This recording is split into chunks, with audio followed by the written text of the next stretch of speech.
Hello, everyone. Welcome. My name is Cutie. We have a very special event for you this weekend. We're doing something that I'm calling Platformers Paradise. So if you can jump, hop, skip, dash, twirl, slide, or any of the other things, you're probably going to see it here. Now, I say this probably every show, but it's especially true today. We have a stacked lineup for you. First, you can probably already see it on your screen. We're going to start with Portal 2, all-time classic. You can't argue with that. Then we're going to move into Cuphead.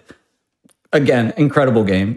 Personal favorite of mine, actually. And then we're going to do Celeste All Berries. Super exciting challenge run. And then from there, we're going to do a little showcase of a game called Symphonia. I'm super excited for that. So we're going to be here for the next 6 hours, showing you some of the best, doing amazing platforming games. So if that sounds good to you, make sure you stick around. But without further ado, I want to go ahead and invite our first guest, Fifth Wit, who's going to be running Portal 2 no SLA. So how are you doing today? I'm doing well. Thank you for having me. Oh, our absolute pleasure. Can you tell us maybe a little bit about yourself, about the run, maybe what no SLA means or how it affects, and then we can go ahead and get into it. Okay, so this is full game no SLA, and SLA means save load abuse. So in the game you can make saves and load them. So like I just jumped off there and now I'm back here. All save load abuse means is that you can't do any like strategies that involve using your saves. Like in the level, like in this level, you can clip through walls with saving and loading, so that's not allowed. And also the rules are inbound, so you have to be inside. But like if I load a save here, it can clip me into the wall like this. All right. And I could go out of bounds if I wanted to. So there's none of that. You're also going to see me wait a lot at elevators, like at the end of a level. The game has dialogue, which is pointed to at the bottom left. That dialogue, it actually saves time when you wait and go at a certain time. So it's not me like just waiting for no reason. It's intentional, and you're going to see that a lot. Well, speaking of dialogue, this game is famous for having some of the best writing in video game history. So if you haven't played Portal 2 yet, I don't know if we have subtitles on, but it's a fantastic ride. Do you want to go ahead and get ready to start us off? Give us a countdown, maybe a 3, 2, 1, and we'll get going. Yeah, sure. All right. It starts when the crosshair appears, so that should be. Good morning. You have been in suspension in about for 3, days. 2, in compliance with state and 1. federal regulations. All testing candidates in the Aperture Science Extended Yeah, that took a bit longer. We usually use a different way to start the runs, but this will introduce it. You will hear a buzzer. And we do have subtitles, so thank you for that. Yeah. Good. You will hear a buzzer. When you hear the buzzer. So for people who haven't played the game, maybe take us kind of through what's happening right now, what's going on with the story. So this is right after Portal 1, and we're in a little bed. There is a framed painting on the wall. Right now, the announcer's just trying to wake us up and do some general like demands on where I'm supposed to look, what I'm supposed to be doing. And it's all just a really big sleeper sequence. You should now feel so reinvigorated. now we're finished, and he's going to give us some music to listen to. Intellectual sustenance. And actually, I realized that my volume's a little low. Briefly So I'm on gonna this classical music. Yeah, I can hear the music now. yeah. So he's got his awesome music. Please return to your bed. Now we're going to bed. This is where it starts to pick up, because we're going to wake up, I think, 10,000 years in the future, so it's a while. And then we get to meet up with Wheatley. Wheatley is trying to find some humans, so yeah. Good, looking good actually. This part is gonna be really boring for for anyone watching. This part is it's actually so long, and there is so little skill-based parts to it that we actually just skip the entire thing normally by loading the save. But this is part of the story, so I thought we'll do it. Yeah. So if we have a little time to kill, why don't you tell us maybe what got you into running Portal, or what keeps you going with it? Okay. Yeah, I started playing Portal because it was a fun game, and after that, a couple years later, I saw videos by the runner who doesn't really play often now, Can't Even, who's been on GDQ, I think, once or twice. He's a great runner, and he did some cool runs, and I thought the game looked really fun to play, so I watched the tutorial, started playing, and it really kept me just because there's like a lot of fun movement aspects. There are so many different ways to play. There's co-op, there's challenge mode, there's co-op challenge mode, there's supposed to jump. There's solo co-op. There are a lot of different categories in the game. Don't worry, I can be very distracting, so just blame everything on me. All reactor core safeguards are now. Yeah, I rarely ever play this level because there's only one time when you're supposed to do this cutscene, and that's in challenge mode. It's about 5 minutes. Oh, wow.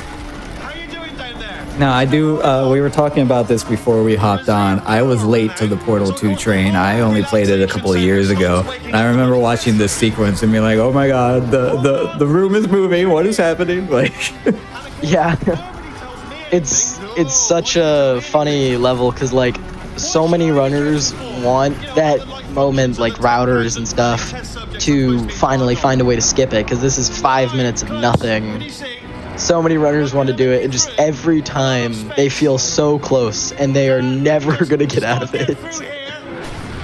It's like there's some like ways that are close to getting out of this room, but they're just so far away. It's weird. This level is kind of a bad omen if you say that you're working on finding a skip for it. so I know we were watching a little bit of the task earlier. Does the task skip this room as well, or is the task have something that you can do? The task has to wait through here. But in the actual video, in the actual task, there's a little TV here, and they added an animation to explain some stuff about the way the task works, which is kind of cool. Okay. But for us, we just wait. That is really clever, though. That's a way to work it in. Oh yeah, there were some fun moments in it too. The runner Kersey Howe, who also has a somewhat successful YouTube channel. I don't know. It's like I think 60,000 subscribers where he makes some videos. He had a pretty funny little video he made for it. Well, while we are... The task put in a lot of effort. My apologies.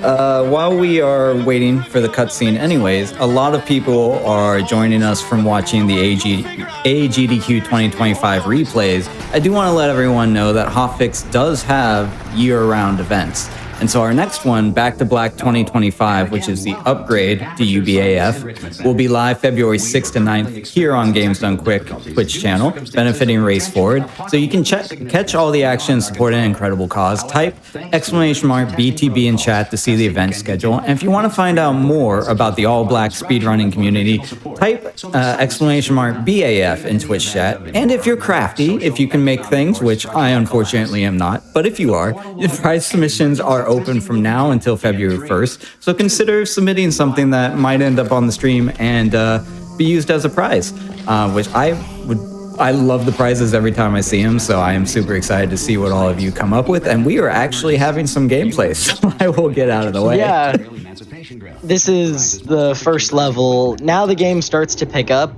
In this case, there is only really one alternative route, but most of it is just playing the level as intended but fast with some bunny hopping. So you're gonna see my camera move back and forth a lot in the run, and that builds up speed for me, and it makes the run much faster. So right now we just took the cube, put it on a button, and now we get to wait for dialogue. So if you see at the bottom left, it says After Science Reintegration as Associate. That's when you're supposed to walk into the elevator, so we'll wait for that. Oh, so it's got a little cue for you as to, yeah. Okay. Our speedrunning mods have added that.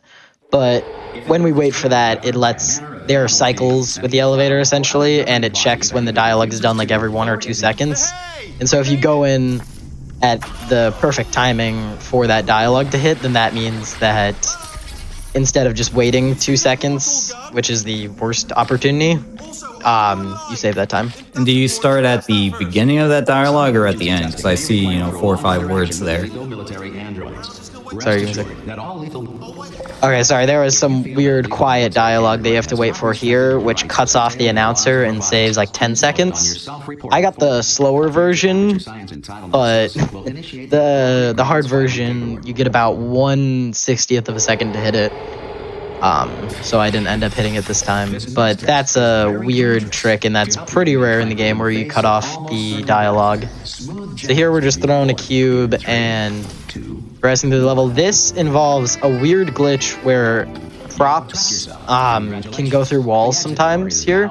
So we threw it through the door, which triggers the game to realize that you trapped yourself and opens the door. When in actuality, we just threw it through the door, which does trap it, but it just opens the door thinking that we did a different method to trap it, which saves some time. But that glitch works because the game's trying to put it through a portal, but since it's not technically in a portal, it just doesn't teleport it, but it does give it the properties that the portal does to let you walk through walls from the engine perspective. Now here we have some more dialogue, which we go in on.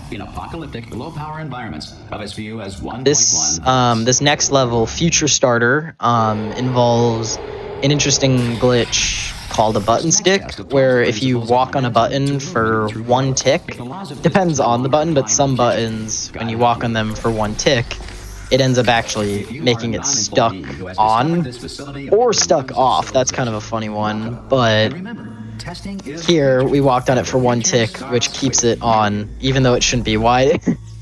Normally the game funnels you into portals. I don't know why I didn't do it there. And I missed it. That's eventful. So we need to trigger the dialogue, and I actually missed something here, so I'm going to wait for the dialogue to finish while doing the other strategy.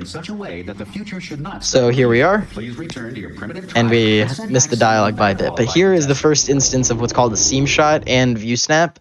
So in Portal, every time you move your mouse, you're actually moving it on a grid. So we do a strategy called view snap, which changes that grid to be very specific. And here is called a seam shot, where we shoot through a very precise gap in a wall. It's not precise when you use view snap because the view snap is perfect aim-wise, but it's a very small gap in the wall that allows you to shoot a portal through it and skips about a minute or 2 of cutscenes, which is just really, really amazing. Yeah. Here is more of a sleeper section, so if QD would like to talk or anything, that's a perfect time to. I'm always happy to talk. Anyone who's a regular visitor of the last couple of months knows I like to talk. So we did talk about a couple of our other events. Another one that we have coming up is GDQ's next all-women and femme speedrunning event, Frost Fatales 2025, which will be live from March 9th to 16th and benefiting the National Women's Law Center. So visit gamesdonequick.com/framefatales for more information on the event, or use !FF in Twitch chat to check out the schedule. I'll go ahead and throw that down there for everyone hanging out with us. So I know that we are kind of about to, if my memory serves, we're about to wake up the big bad, correct? Can you see it anywhere? Yeah, we're going to be waking up GLaDOS, and here we do a strat called Bets Rider, which comes from the runner Betsruner, who said that he could jump, he got a really cool jump to jump over these invisible walls, but no one believed him because he didn't have evidence, until another runner called Paraculus accidentally did it in a speedrun and blurted out, Betsruner was right. So we all call it Bets Rider now, and this is the only instance in the speedrun of what's called pause abuse. First try, that's a rarity. But pause abuse is when you pause and you have a strat, like something happens when you pause. It's pretty self-explanatory, the name, but in this case, when you pause in Source Engine games, it changes the tick by, I believe it's -1, so it actually subtracts a tick. And when you subtract that tick, it lets you jump on another tick, because the game runs at 60 ticks per second, but it only lets you make inputs 30 ticks a second, so every other actual tick. So basically it lets you jump when you normally wouldn't be able to. So right now we're just gonna stand on this clipboard because there's an incinerator here, which GLaDOS is gonna drop us in.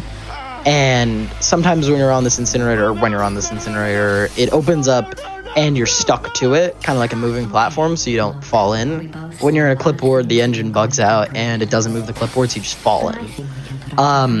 And this is where the run gets kind of broken, because this cutscene you're invincible in, and because you're invincible in the cutscene, and we end the cutscene early with the clipboard via us falling, we end up getting an invincibility glitch, because the game thinks that the cutscene is over.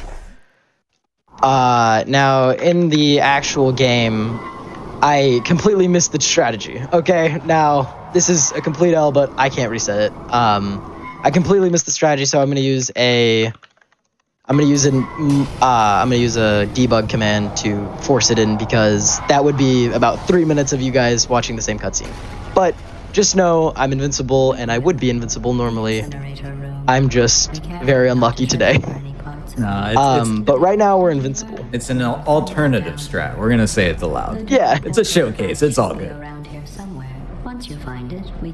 Now here we cut off GLaDOS's dialogue slightly in what is a very disliked level, because it has a lot of finicky dialogue that you're supposed to cut off, and there's just a lot of moments where you could save 5 seconds, you could lose 5 seconds, and it's just very weird. So we go in, and now it's a very finicky level, very disliked. It's not that fun to play. And in the challenge mode route, which is individual level, where out of bounds is allowed, there's another one of those seam shots that actually skip the entire level and make it a bit more bearable, albeit still really bad. So this level is a rare level where there's actually no dialogue at all. So we just race to the end, and what I did there is called a pre-hop, where I build up speed before the door opens. That way, when the door does open, I go through it much quicker. And that saves like 1/3 of a second. It's not an actual like major time save, but it's a minor optimization here. I love that the trigger for this level is a horrible person, because that's one of my favorite lines of dialogue in a game. Yeah. Here come the test results. You are a horrible person. We weren't even testing for that. Yeah, this level is called Dual Lasers, and there is the first instance of what's called the laser switch glitch, where basically when you shoot a laser, it takes, I think it's about, sorry, I'm trying to hit the fades. It takes about 3 ticks after you shoot away the laser for it to actually disappear. So in those 3 ticks, if there's another laser being triggered, both of them are triggered at the same time. And if you're pressed up against the door and the door gets triggered, even if it's for a millionth of a second, it's going to stay open for the player because it wants to let the player through. So that glitch basically, because it's only triggered once, and we're in the door, it's going to still open. Now there is a very fun strategy called the super reportal, where you get stuck in a wall and do what's called a reportal, but multiple times. So a reportal is when you're inside a portal, it'll shoot you out with 200 velocity. If you shoot the corresponding portal, it'll shoot you out with some velocity. But there we did what's called a super reportal, where we get stuck in a wall, which means that it tries to give us that velocity and it shoots us out, because then it finally solves why we're stuck in a wall. I missed the button. Why we're stuck in a wall. Now here, we do a couple of weird things. So the first one is with that camera you might have seen me do, where I threw it through a portal.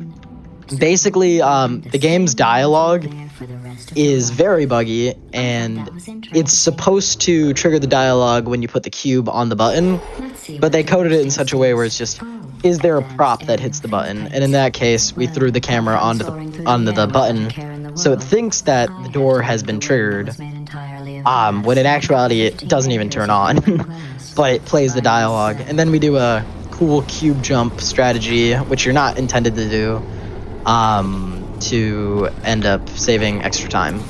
So it's a pretty goofy level, and it's a bit hard to explain, but basically the props trigger dialogue because it thinks it's a cube. Here is a pretty standard level. There's only one real skip here, which is jumping in on that ramp But now we have what's called Awkward Elevator, which is just super fun and exciting. Awkward Elevator, basically, since the dialogue is so long here, we end up just going immediately because the elevator goes so far down that the game panics and thinks something went wrong and ends up just skipping the dialogue and going to the next level.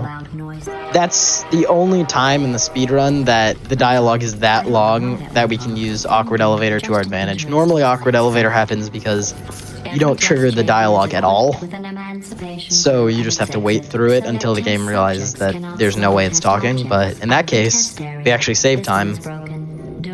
This is a fun slope boost. That's just more like goofy, but sometimes when you walk through a slanted portal, you get a major speed boost, which will actually come up the level after this one. This one's called Fizzler Intro. Basically, you just shoot under there. It's a little decorative spot right there that has some holes in it that you can shoot right through and save like a second or two over the other route that we have.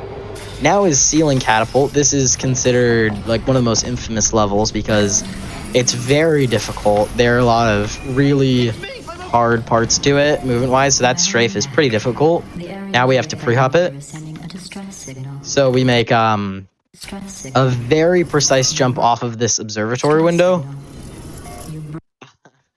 Notice how I'm missing it a lot. That's all part of the grind. But now I hit it. It's a very precise jump right there. Now we do a dual reportal to generate enough speed to get the cube.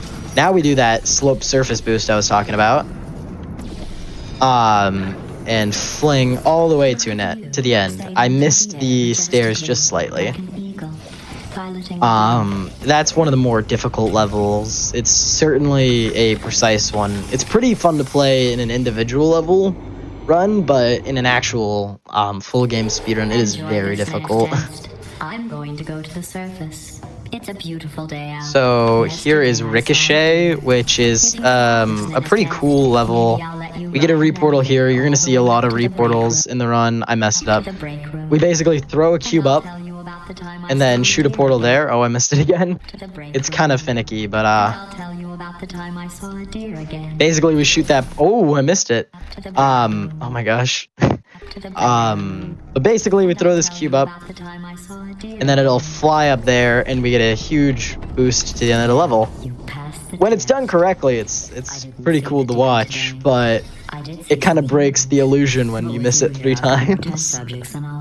And so normally when running this game, I assume this is a console or a debug menu or something, is that normally part of the running thing? Do you expect to use that throughout the run, or is that more of a showcase thing? You can, but most of the time we just have binds that are essentially macros to run console commands. Most console commands are perfectly fine to use. There are some that are like cheat protected and stuff, but a lot of them are like things like minus dialogue or something if you want to hear the dialogue finally be quiet. This level is a pretty big sleeper level. This next level, though, Bridge the Gap, is a pretty interesting level. It has a really fun fling you can do, which hopefully I'll hit just fine because when it's done correctly, it's a pretty fun level. Here's also a weird skip called Door Skip, where GLaDOS is supposed to do a cutscene here, and we just walk through it. But yeah, we end up just doing that giant fling across, which looks pretty cool and saves a ton of time over the second route. There's lots of room here. And that door boost, or that door skip, comes from the fact that Wheatley wants to break your door and talk to you, but we end up going so fast that we're able to just fit through that door right before it closes.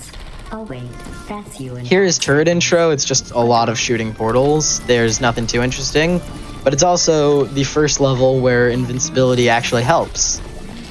But, I mean, in our case, the invincibility is not actually like a huge deal. It's not really a interesting thing because we go so fast that the turrets just don't shoot you. Here, if I hit it correctly, oh, I missed it. That is a camera strategy where you can jump up there. It loses no time to actually attempt, but it saves 5 seconds if you hit it first try. But it's very finicky, so I missed it. I've been working on a belated birthday present for you. Now GLaDOS is gonna do some talking. Here it is.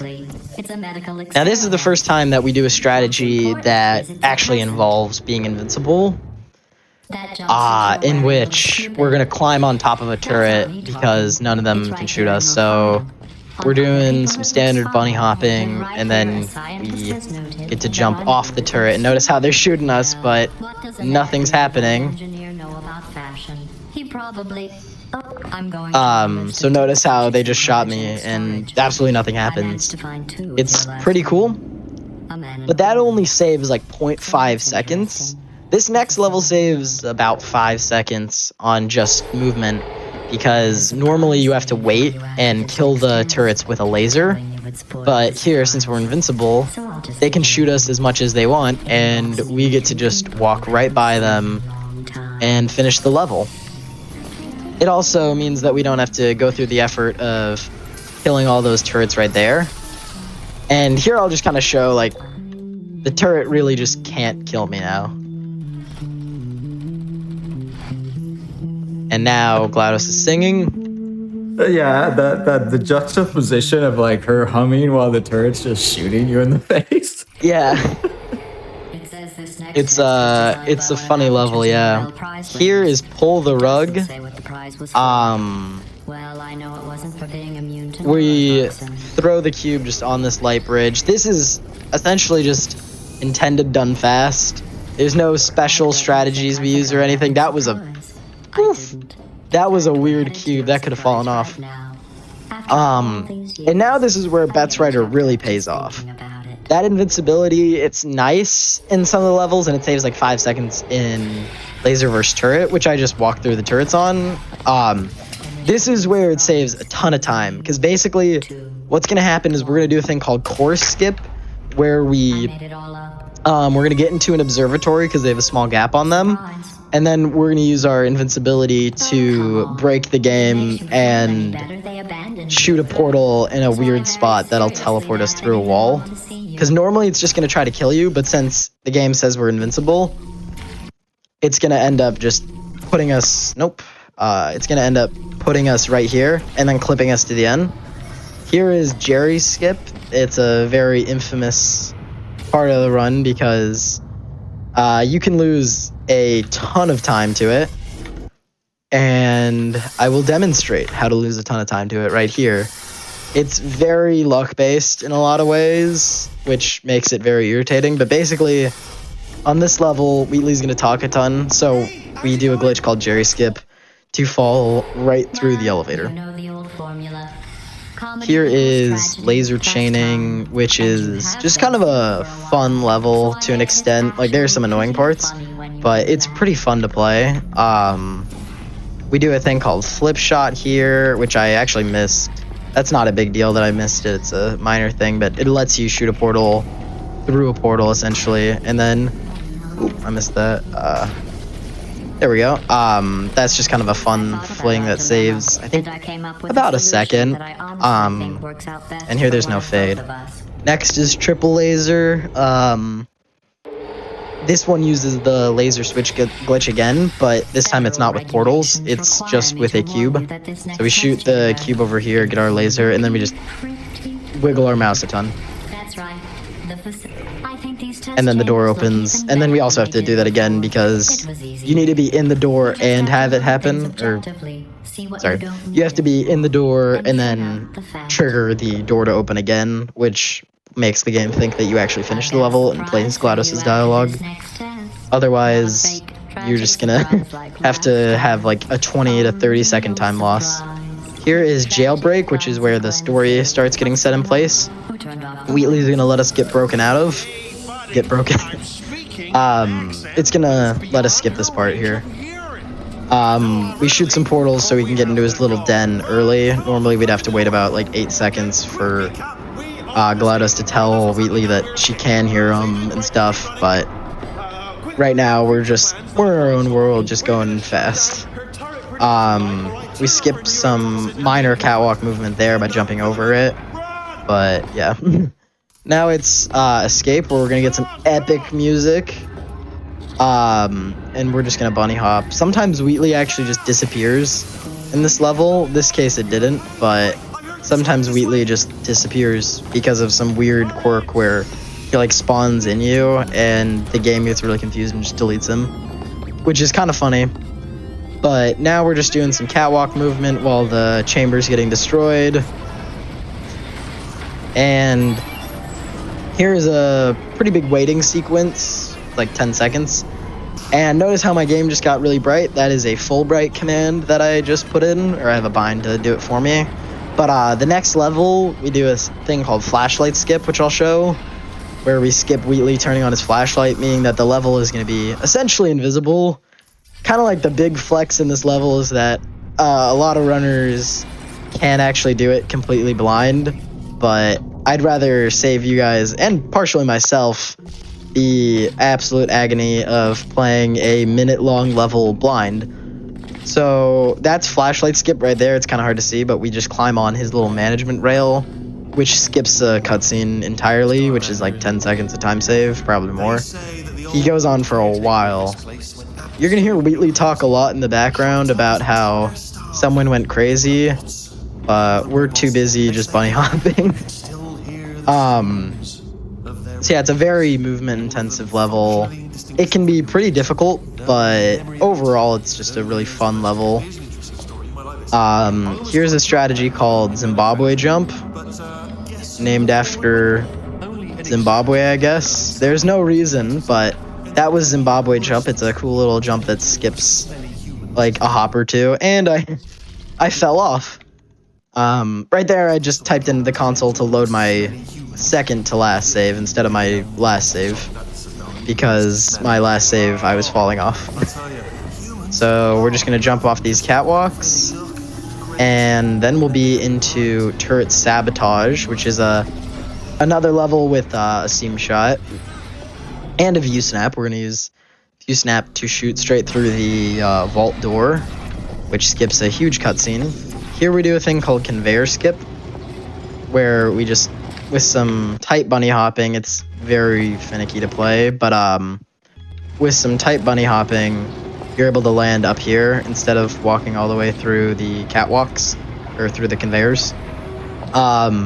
This part loses a little time, but since we have view snap, we need to walk through a ceiling portal like that because of a weird bug in the game called angle decay, where it's like trying to adjust your angle, like when you walk through a floor-to-wall portal and it tries to adjust your angle, but it has a permanent effect throughout the levels that just permanently tries to adjust your angle by a minuscule amount, but when we're this precise, we need to make sure that it's perfect. So that was the view snap. It looks pretty minimal, but really right there is very precise shot right there, but view snap takes out a lot of that hassle.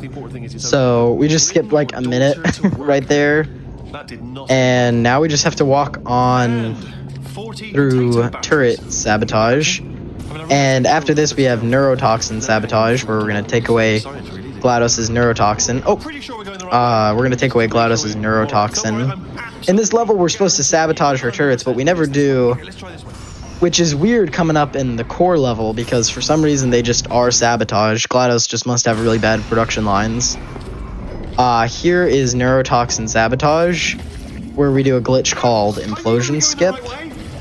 Implosion skip involves skipping this giant cutscene of the neurotoxin sabotage like core exploding or imploding, and we use a really cool strategy with the chair and moving portals.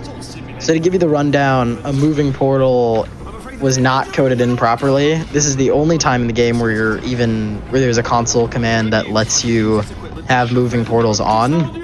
So you're supposed to have moving portals on, but you are supposed to just be out of reach of ever touching one, because the programmers, it's really difficult to code a portal that moves. So they just ended up making sure that there's no occasion in the game where that happens, because when you go through one, you end up going through a really weird state where you gain a ton of speed. Now I'm messing this up actually a ton. I am not too warmed up on this strategy. But basically, you climb up here, and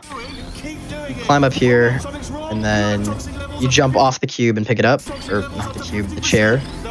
This little decorative chair saves like 10 seconds if you do it well. So we climb up on this chair, and we climb up here, and then we do a nice bunny hop, barely getting in actually, which skips that entire sequence because there's a little trigger there that skips that ends the level. Now we're on to core, which is going to be a big story level, but there's going to be essentially nothing going on here. So if you guys would like to read like donations or messages or Well, we stuff, actually that's the perfect time. we don't have donations during Hotfix, but your subs, your Prime Gaming subs, gift subs, bits, and other things cheered on the GDQ Twitch channel do help support Games Done Quick Hotfix. So if you enjoy watching speedruns, consider subscribing to the channel to get access to our emotes and also chat with other subscribers during our replays. Now, one funny thing that chat brought up is lore-wise in the game, GLaDOS is testing you. She's watching everything that you're doing, and so it would be funny to think of her, surveying what you're doing in the speedrun, like what is going on with that chair, and like trying to figure out the physics of what you're doing, because she's technically watching and judging everything you're doing as part of the story.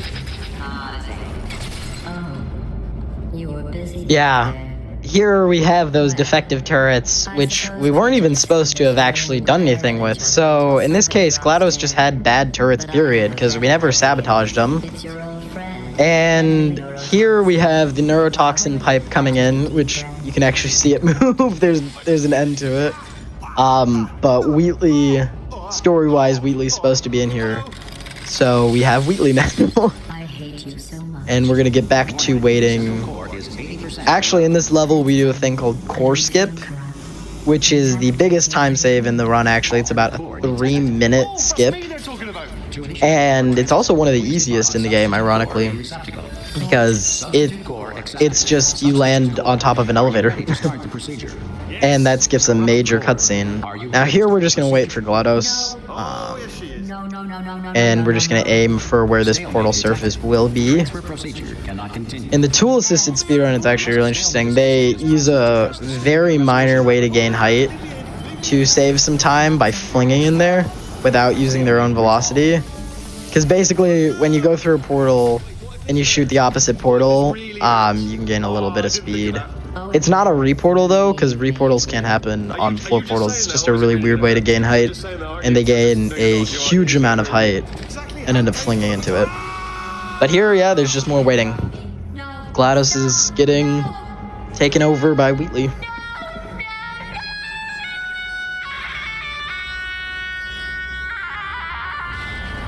I like how we had complete silence for that. Yeah.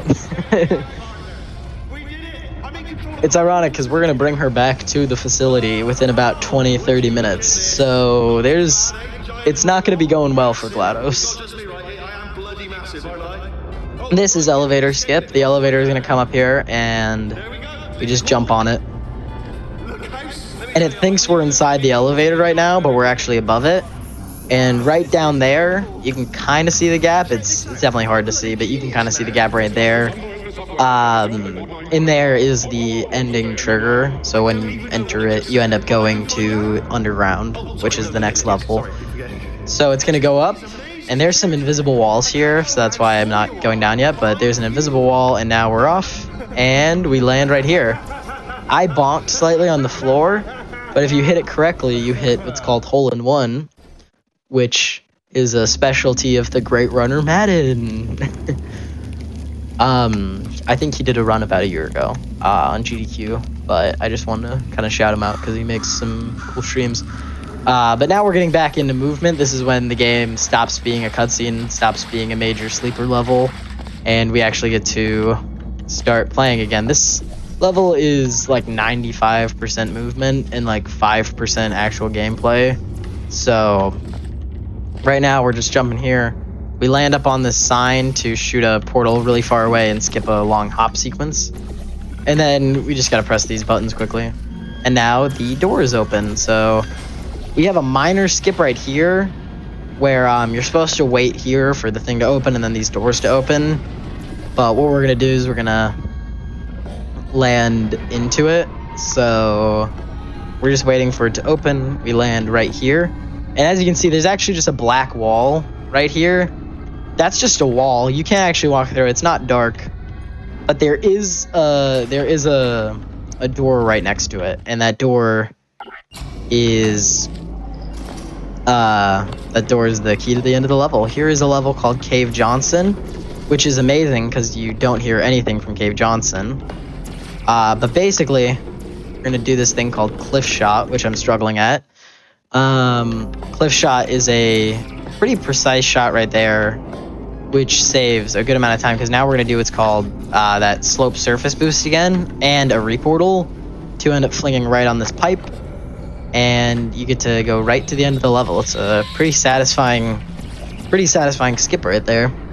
Here is the first time we're actually going to hear Cave Johnson talk in another view snap. This level's Propulsion Intro. We skip most of it, but we're going to do a seam shot right at the start, which shoots up to a faraway portal surface that lets you skip the entire testing sequence here with the gel. So we're going to shoot into it. And then we're here. At this point, we're just gonna hop, and then do a cool little skip to generate some downwards velocity to skip that part.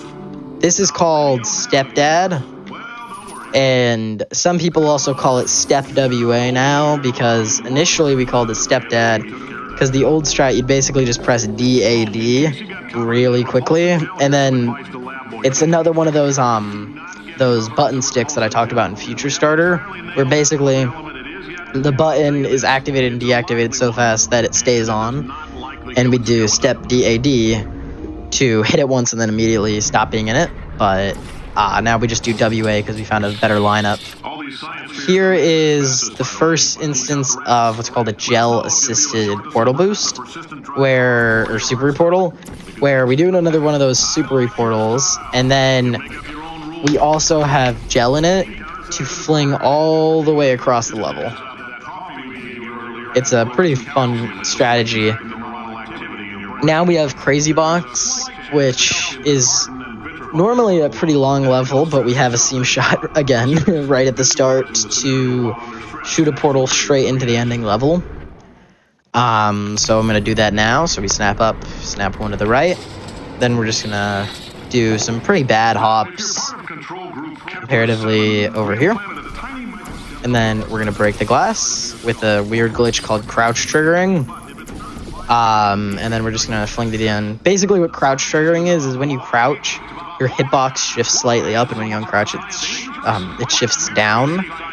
And then what happens is we exploit it so the game, when we crouch, we're right on the little box, and so when we crouch, our hitbox hits right inside that box, and then the game thinks, oh, we need to break the glass because they're stuck in there somehow. So that's what we do to skip it by just crouching. It ends up breaking the glass because the game thinks it's really weird. Here is Potatoes. This level is pretty big sleeper level. There's a pretty big skip here where we just fling to the end. It's pretty satisfying. But basically we just hop all the way over here and shoot a reportal, which I missed. You shoot that reportal, then we portal up there and fling all the way to the aperture logo. And normally we're supposed to get potatoes and everything. We do not have to get potatoes. We just have it now. It just teleports on us. She'll be talking now. Now another view snap to shoot this cool little gap shot. And we do a reportal, which skips the entire level. The next level is Prop Flings, where we're going to be doing another super reportal all the way to the end. It's a pretty satisfying strategy if you do it correctly. So we're going to try to pre-shoot that, but we can't. I missed it. It's somewhat finicky. It's not like a big deal if you miss it. It loses like half a second. And if you were to play like perfectly, it basically doesn't really lose anything. But now we just get stuck in here. So the game thinks we're inside the wall, and oops, I messed up. But the game thinks we're inside the wall, which lets it build up a ton of speed and just fling straight to the end. In case you're interested, there's still some positions available for Here, the next level is going to be Conversion Intro, probably the most infamous level in the speedrun, because you need to do another super portal, and it's very precise, because it's not like the other super portals where we basically just go slightly into the portal and the game doesn't recognize that yet, and it lets us stay inside the wall. This one involves a lot of weird faulty collision and just a lot of weird bugs in the engine to actually end up gaining that speed, which means that it's very inconsistent. So here we're doing a thing called a trigger, like breaking a trigger. I don't think there's actually a name for it, or trigger abuse, I think it is. Where basically we exit and re-enter a trigger really fast. Now I hit it first try, luckily, but basically, ooh, unlucky. Okay, I messed up the fling right there. That's unlucky. But basically, we're gonna shoot a couple of portals to get stuck inside this wall, and then build up a ton of speed. And then we're gonna end up flinging to the catwalk. This skip is called Lemonade Skip because, sorry to all you fans out there, we had to skip Cave Johnson's Lemonade dialogue. He doesn't get to rant about how when life gives you lemons, you want to take the lemons back and get mad, and that you don't want any lemons. It's a great line of dialogue, but it's all for the speedrun. We gotta skip it. Here is what's called the stuck launch, where we're gonna shoot some gel up here. And basically what the game is doing right now is a stuck launch, which means that it thinks we're falling, but we're not actually moving like we're falling. So it generates a ton of speed like we're falling, but since we're not actually falling, we just generate a ton of speed. Now here, GLaDOS is going to talk about paradoxes, and we're going to do another super portal. Basically, the vault door is opening, and this part saves a ton of time, because when the vault door opens, we have a lot of time to fiddle around, and so this fiddling is going to be us getting stuck on the floor. Ooh, it's not clipping in. It's unlucky. Oh, I messed up the portal position, it looks like, yeah. Unlucky. So I gotta reline that up. But here we're basically gonna generate a ton of speed. So we get our portals. Shoot, shoot, shoot. And okay, that one didn't clip. It's a little inconsistent. Ooh, I am not on a roll with this strategy today. Ooh. So, okay, I messed it up again. Basically, we're gonna... Okay. I'm gonna reline this up again, because I am not getting the optimal stucks that I should be getting. And it looks like I found out why. That portal was not in the right spot. Okay, so, trial number 3. As you can see, we got in the portal a bit. Not far enough, which is just unlucky. Nothing I can do about that.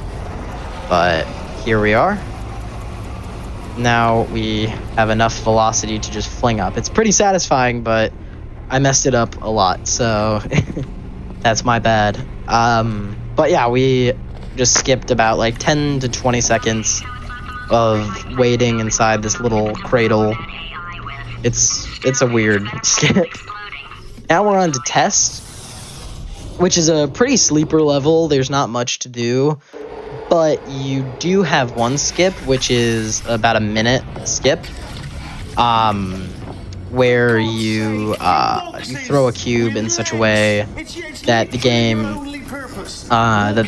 thinks that the door is activated, which when you activate the door, it's supposed to add a little blocker so we can't leave, and we have a big cutscene where Wheatley yells at us and starts testing us. But since we throw the cube on the button and we're going to be at the door when we have the cube hit the button, we end up just opening up the door. So here's the skip. We got to grab a cube, and then we just throw it. That's 50 seconds right there. It looks like we did nothing and we just did that fast, but that's 50 seconds of time save right there by just throwing a cube. So it's a pretty funny skip because the panel that's supposed to actually block you ends up giving you a little bit of a boost, which is fun time save. Nothing feels better. It's just Here we're just waiting. And this entire section is very much a sleeper section. We just wait for this to go up, press a button because Wheatley has the most clever test in the world, where we just hop. Here, every single monitor is breakable, and if you get enough speed, you can actually break his monitor without you being intended to, like that. Which is kind of funny. The game just thinks that, or the game basically it has a copy of the monitors in every single level, and every monitor is supposed to be breakable for an achievement, but not that one, because they didn't think you have enough velocity. Here we're hitting a dialogue skip, which is why I waited at the door, which cuts off Wheatley so GLaDOS gets to talk faster. The next level, this is where the speedrun starts getting very mind-bending. Normally, what's supposed to happen is you just complete the level, it's a very simple puzzle with the funnel, but here we do something a little bit more interesting, and I'll let you guys watch to see. As you can see, I'm not really falling fast, and that'll be noticeable next level. Here we just hit the door to trigger dialogue faster, but notice how I'm not jumping at all. I'm not bunny hopping anymore, and you guys will see in this level now why I'm not jumping. It's a great reason. Because of this, I'm flying. We now have no gravity at all. The game thinks that we're still in a funnel, and so it gives us no velocity whatsoever. By crouching in a funnel, the game thinks that there are 2 players in that funnel, so when we leave the funnel, it thinks, oh, okay, a player left the funnel, we'll just make it so only one person's in a funnel now. But that still means one person's in a funnel, meaning we have no gravity. Now, this is where, like, you save a lot of time, is in wall button, which is the level we're on. Basically, this place is moving. You can't even shoot the portals, so there's no way to get it faster, because you're only allowed to shoot on mobile portals in one level. That's the only time the devs actually added any code that says that you're allowed to walk on them, which is just a console command that's ran when you join the level, but since we're not able to change that, we have to wait, and the funnel fly glitch lets us skip that entire thing. Now we just gotta throw it up there. The cube is being a little bit rude, but there we go. There we go, we just hit a little bit of a skip where GLaDOS cuts off his dialogue. It's pretty minor, it's about 2 seconds of time save right there. This level is just entirely useless when you play it, because you just jump. So that last test was seriously disappointing. Apparently, You just fly. This is where we lose it though, because once you re-enter the funnel, the game then reevaluates why you're in the funnel, and since you're in the funnel for no good reason, it removes your ability to fly. So now here we have a thing called Great Shot, because it's a great shot. But we just shoot on this grate, and the game thinks that there's a portal surface right there. The game panics and lets you actually shoot it for great reasons. Now we just throw that cube, which is kind of cool, but that level's pretty minor in the speedrun sense. GLaDOS is gonna talk a lot, and I'm gonna ignore it, except for there because I need to do the dialogue fade. But other than that, it's a pretty cool level, all things considered, because it does a lot of very obscure glitches, but there's nothing too interesting that happens. Here we have Stop the Box. There's only really one skip here, which is where you throw the cube, but that's about a 1 in 50 chance, so it's only done in an individual level speedrun, because just the chance of it landing is so minor, along with the fact that the actual time save from it landing is like 4 seconds. And this level, the next level, we're gonna actually get our fly back, but basically, you know, we don't throw that because just 4 seconds is so minor. You have to hit like 50 really good runs just to save 4 seconds at the end of a speedrun, so most people just don't ever want to do it. So here we have our first instance of flying, or second instance of flying. we're gonna get it, and then we just get to fly here. There is a skip here where if you shoot the funnel in such a way, if you shoot the funnel in a nice little spot, you can end up getting a boost up here, which lets you cut off Wheatley's dialogue as like a 6 or 7 second time save, which is great, but it is tight. Some runners do it, especially like our top runners like Burger40, Madden, Leo, those guys do it. But a lot of runners, including me, do not. Here is laser platform, where it's essentially just us flying to grab cubes. You press the button, grab the cube. Oh, I missed it. You grab the cube, throw it up, and then just drop it, shoot your portals. There we have. Yeah, the level is essentially over. And we're gonna fly across it, because normally we're supposed to actually land right in there. Wheatley turns off the funnel, but here we're just gonna ignore that and just jump to the end. So that saves about 20 seconds, as well as being in the funnel is just painfully slow. So here we're gonna do a different route, called Gel Strafe. We're gonna build up a lot of speed with Gel. There is a faster route for this, which involves a thing called PPD, which is player physics defamation, where basically the game is panicking, and it's very complicated from an engine perspective. But basically, your hitbox is rotating, which since your hitbox is rotating, your hitbox is rotating, and basically if you go through a portal correctly, you can just teleport through walls. The reason we don't do that is because every time you load a save, you end up... Here's Awkward Elevator, by the way. This is one of the rare levels where you get it. But basically, if you load a save, all of that rotation is set back to 0, which means that the skip, you can't do it again, so you have to redo it. And it only saves like 3 or 4 seconds optimally, and that's really hard to do in full game because it's also hard. The strat itself is hard, so saving 4 seconds is very difficult. It's possible in a speedrun, but no one does it yet because it's just not worth it compared to other strategies. Here we're gonna get Fly. This is gonna be the last time we get Fly in the level. Basically, we're getting on to the finale sequence. Oh, I actually pressed my buttons, but basically we're in the finale sequence, and we're gonna start flying through all the levels.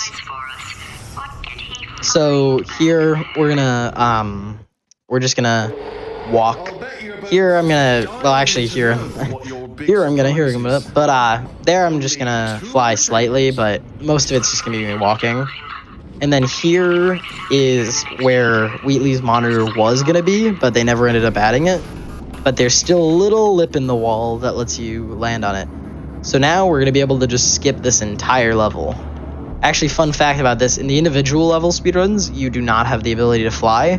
So you have to do a really difficult strat called True Funnelless, and I actually have the record on it, which is kind of cool. Very difficult level, but it's also pretty fun to play.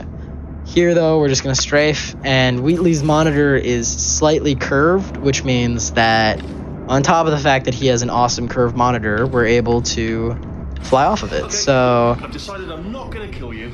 right now we're just gonna do some weird crouching shenanigans, because as I mentioned, crouching moves you up and uncrouching moves you down a bit. That lets us just land on a catwalk and then ignore the actual catwalk. Like it lets us land on a catwalk while not having to deal with any of the dumb stuff like walking on that catwalk. So it lets us fly over it at will, and then when we don't want to fly over it, like when we want to stand, we just uncrouch. So here we're just gonna trigger the door. We get right through there, and now there's a cool little cutscene that's supposed to happen where a pipe breaks. But if you generate enough speed, which is much easier in full game when you can fly than it is in challenge mode or individual level speedruns. But basically we go past the tube. In this case, I actually screwed up. I need to load a save. So we're just gonna fly across it. And as you can see, that pipe is supposed to break, and we're supposed to wait for a bunch of stuff, but nothing happens. Here, Bet's Rider helps us again because the turrets are gonna shoot at us. But we're so fast that even if we didn't have Bet's Rider, we'd be able to go fast. Or we'd be able to go past it. This is the second to last level, Finale 3. We're just gonna fly through most of it. There are supposed to be a lot of awesome developments, Wheatley's trying to kill us and stuff, but we don't care because we can fly. So, here we're just able to skip that entire sequence with some flying, and now we hit this decorative wire to push us down, and now we just get to fly over here. This is a weird glitch where if you just spam A and D while at an angle, you can generate some speed. Oh, I missed it. Now we're gonna enter this funnel and lose our fly. If you're a robot though, if you're the tool-assisted speedrun, you'd actually just keep it because there's a really crazy strategy that saves about 50 seconds. But it's only done by like 3 people in a speedrun. It's never actually been done in a full speedrun, just in a 1 level context. So it's incredibly difficult. It's very precise, so we don't do it. And this is the last level. This is where Wheatley's gonna talk. And if there are any like announcements, this is the perfect time to, because Wheatley's just gonna talk. Yeah, we always have more announcements. We talked a little bit about subs and different things, but there are other ways to support GDQ Hotfix, including watching. So first of all, thank you all for being here. But if you'd like to support Hotfix, you can check out our 2024 Season 4 shirt at the Yeti. That is yetee.com/GDQ. It's a shirt that features logos from all of the shows, including my own show, Perilous Paths, which is on Mondays. I ordered one a little while ago. It's been shipped, so hopefully in a future episode you'll see me wearing it, but it's super cool. So check that out if you're interested in getting a little bit of sweet Hotfix swag. And I want to take a quick minute because my mind can barely process what you're doing in this game, and then you're also doing incredible commentary on top of it. So I just want to take a moment to recognize like the absolutely wild job that you're doing with this run. This is where the level starts up again. Wheatley's gonna shoot some bombs at us, and what we're gonna do is we're gonna preserve it. So he's gonna shoot 3 bombs. So we're gonna have 1 bomb him, and then we're gonna shoot a portal, so these are in a loop. These 2 are gonna be preserved. So instead of waiting for him to shoot more bombs, we're just gonna keep them and then have him hit him when he's ready to get hit again. The goal of this level is to throw cores at Wheatley to corrupt him from a storyline perspective. So we're keeping these bombs so we can like disable him long enough to put bombs in him. So he's ready to get hit again. That one fell early, so that could be prone to what's called bad ending. Oop, one of our bombs exploded. That loses a bit of time. In this case, we did not get bad end, luckily. Bad end is when you hit it slightly too early. And so Wheatley is doing 2 things at once. It's doing one storyline and then another storyline at the same time, which means that it'll shoot bombs at you when he's supposed to be disabled. And we have Bet's Rider, so we can't die, but normally it's pretty irritating. So here we are. This is our last core of the run, where we gotta take this core up here with a fling, and then put him right on Wheatley. And this is the end of the level, essentially. If you've played the game, we end it with shooting the moon, which is very different in the speedrun. We ended up finding out that basically if you've ever entered the room behind here, then it lets you shoot it again. So if you shoot it while in that room, you can end up shooting the moon. So the timer is gonna end soon. Right now we just gotta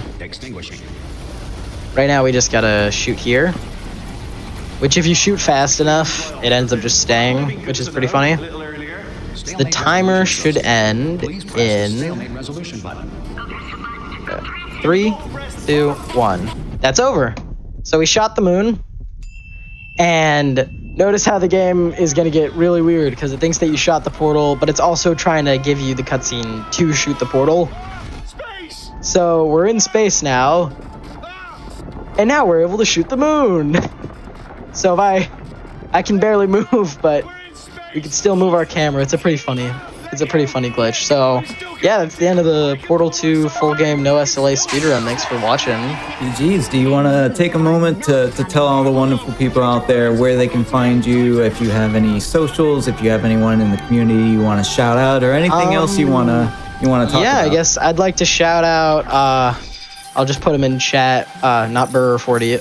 Burger40. He's the current world record holder, and Madden, which is spelled really funnily. And Madden, that's first and second place full game speedruns. And yeah, if you ever want to get into speedrunning or something, there's discord.gg/p2sr. But yeah, I mean, if you enjoyed it, I hope you guys enjoyed it. And yeah, I think that's the end of my run, so I guess I'll get off. Oh, how do I do that? Should I just leave the call? No. You can stick around for a second. I'll send us to break. Don't worry about it. So with that, okay. We're going to go ahead and take a quick break while we get set up for the next one. We do have Cuphead coming up, which is going to be absolutely incredible. But I do want to take definitely stick around. I do want to take another moment to thank Fifth Wit for joining us. I loved watching this run. But yeah, stay tuned. We'll be back in a few minutes with another one of Cuphead. Awesome.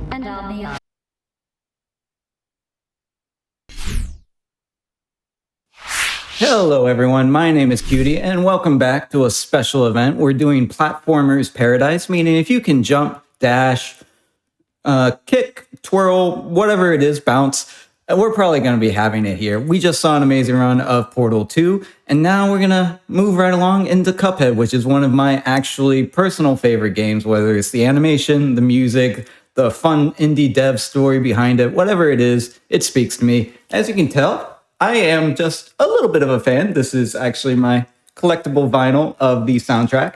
So I am super excited for this. I cannot wait for it any longer. So let's go ahead and bring in Grandius, who's going to be showing off Cuphead. Hello, everybody. Yep, I'm Grandius, and I've been running this game for a bunch of years now. It's a game very near and dear to my heart. It's honestly the first.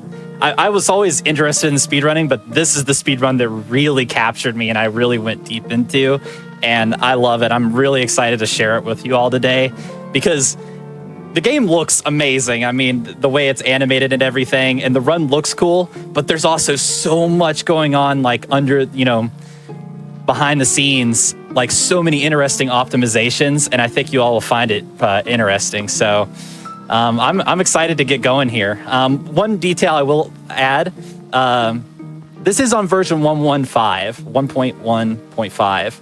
And so the biggest thing about this is it patched out some super broken stuff that was in the original launch version of the game called Legacy, where there was like this weapon swap glitch where you could just spam both your guns at the same time and just decimate everything. That's patched out in this version. However, there's still a lot of really cool glitches we're going to be making use of. It's kind of, in my opinion, the sweet spot where it's got all the glitches in the right places. So, yeah, it's going to be cool to talk through. But yeah, I'm good to give a countdown and go if y'all are ready. Absolutely. Let's get into it.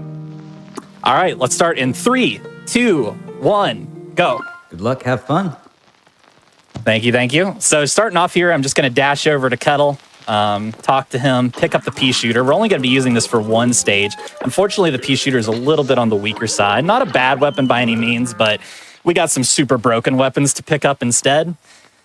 So broken, in fact, that we're actually going to invest some time here to talk into old Mac, the Macintosh Apple, picking up 3 coins from him and heading over to Forest Follies.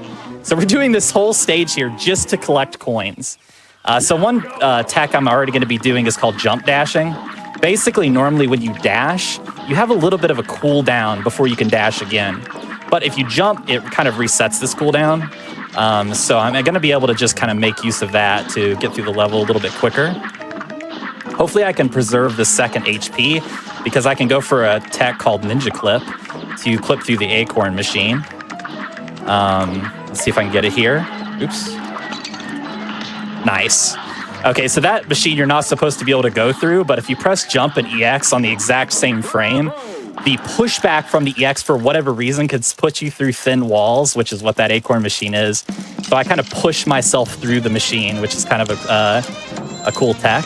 I'm also mashing here just because on the scoreboard, you can kind of lock everything into place quicker. There's also some tech called star skips, where there's like a a frame perfect button press you could do to make both stars appear at the same time. So here we are picking up our weapons. I also did a tech called shop skip there, where you press confirm and cancel in the same frame, and it basically lets you buy things while leaving the shop at the same time. So now we're here to our first boss. We got Lobber Spread. Spread Shot is what I'm using here. It's kind of a close range shotgun weapon, and it does the most DPS. However, Lobber, look at this. This is called a Lobber Trap.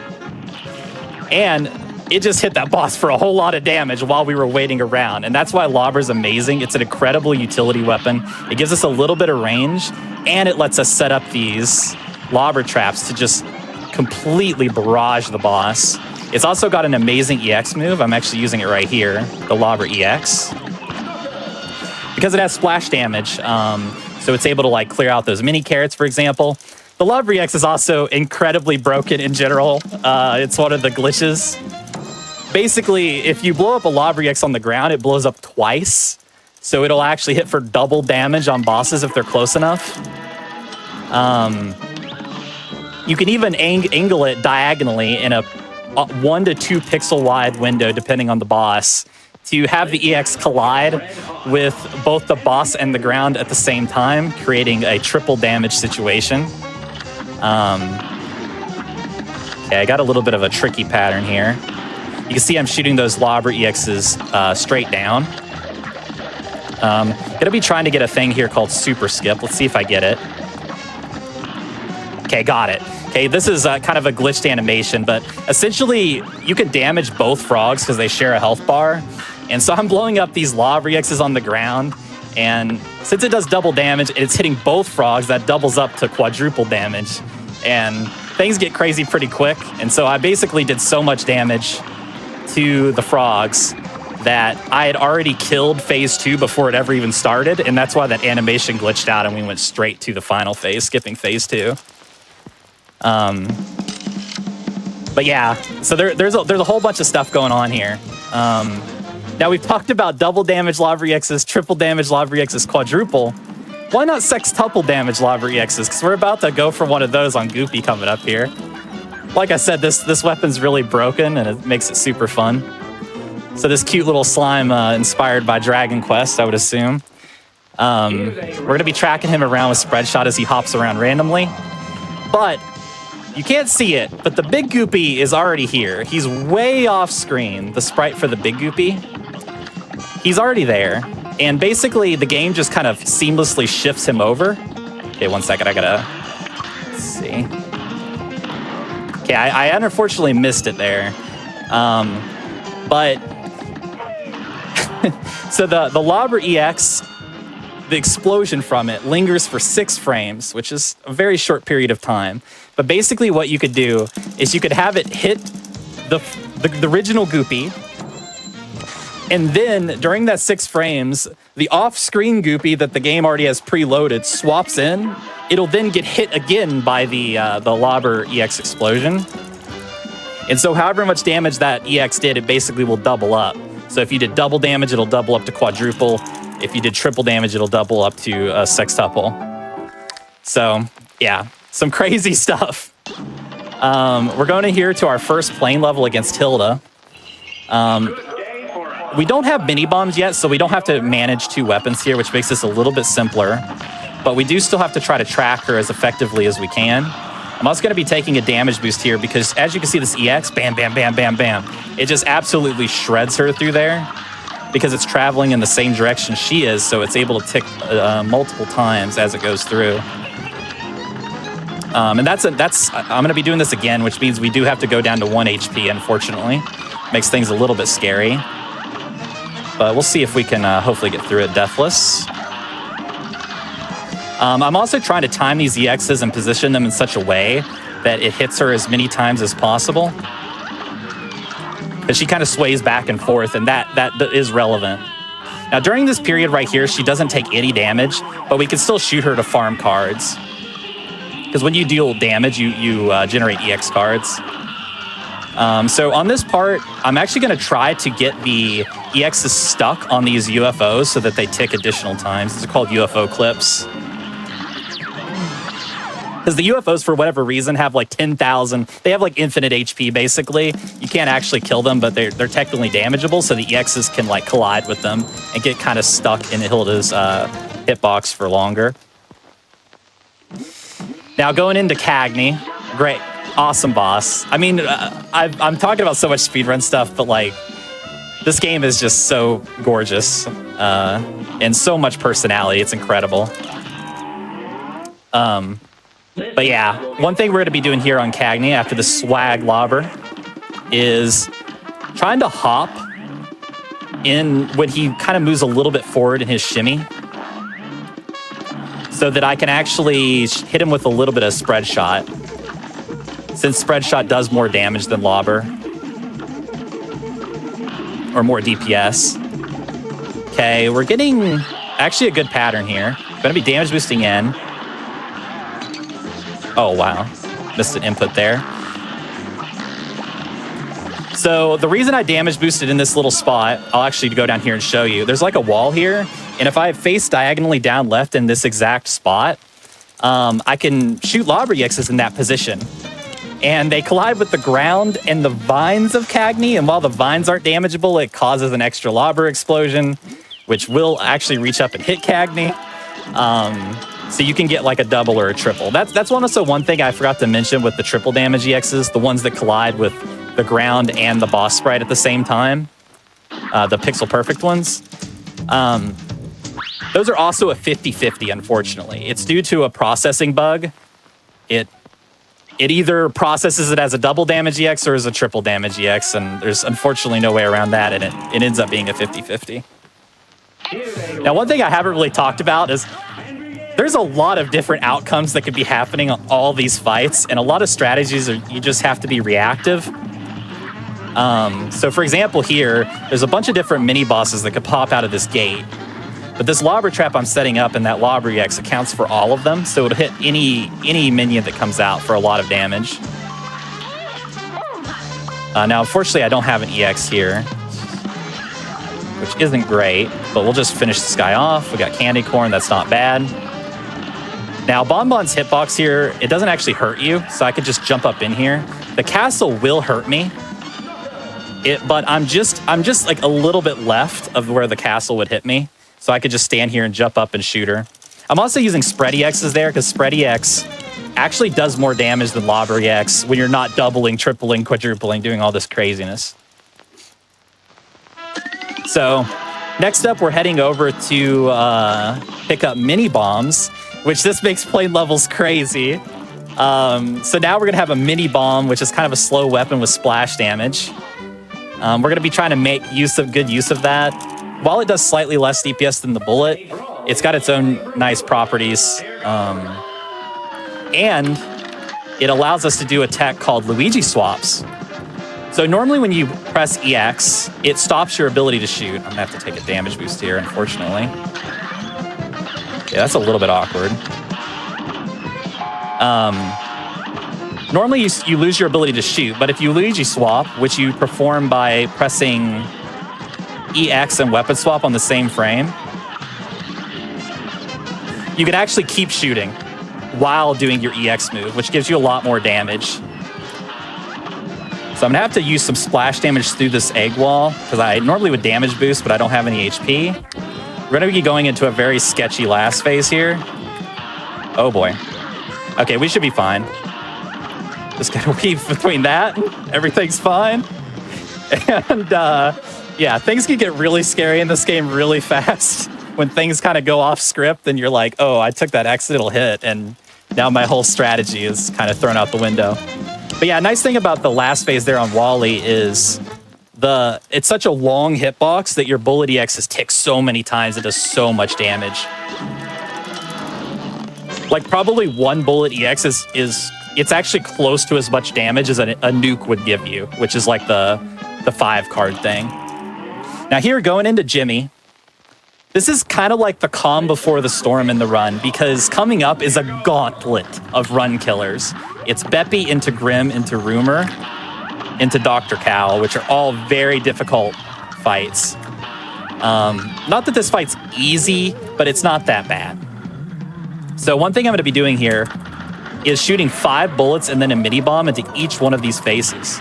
Now, the reason is because these share a health bar with the main Jimmy. Like, this counts as Jimmy.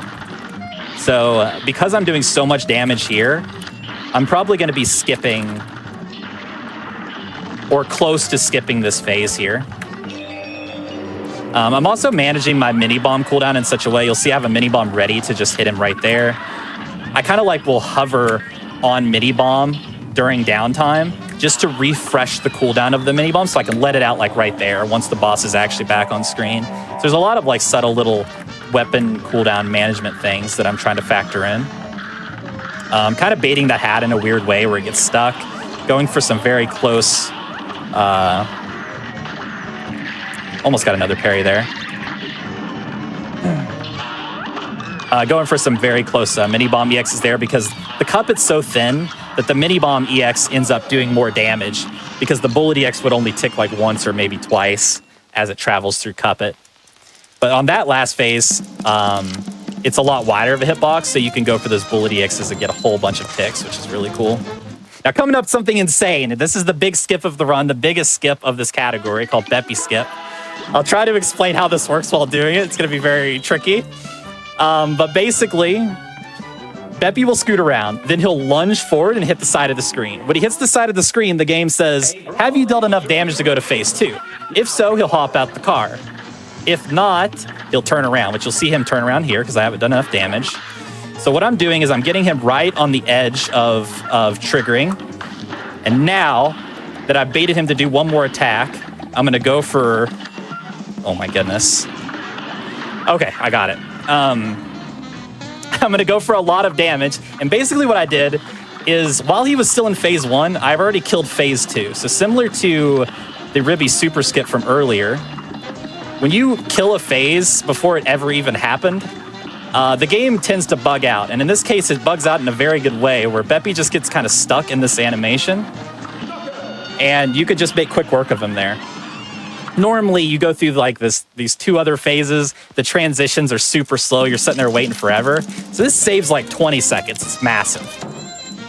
Really glad I got the skip there. 44 is actually a really good time. That was also a pretty tricky pattern. So if you kill that phase, you've caused that skip to happen too soon, Beppy will actually float up into outer space and you just can't finish the fight.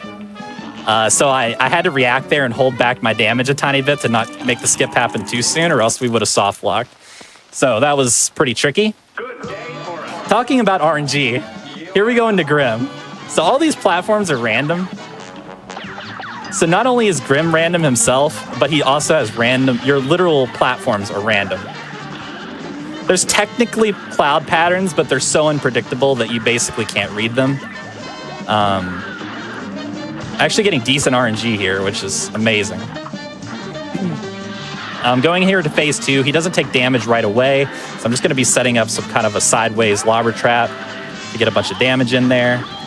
Lobber is a really good weapon here, even casually. This is where you might make use of lobber because it's just got a really good angle. His hitboxes through this section are super wonky. Okay. Gonna be going in for some scary damage boosts. Okay. Finish him off quickly there with some spread EXs. So you might wonder how I'm like timing that because there's no boss health bar, right? Like how do I know to go in at that moment? I'm actually doing like card counting. Not the illegal kind of card counting, but I'm just looking down at the cards, and when you deal damage, you generate cards, and it's directly correlated 1-to-1. And so you can basically like sort of know exactly what the health bar is of the boss by looking at the cards.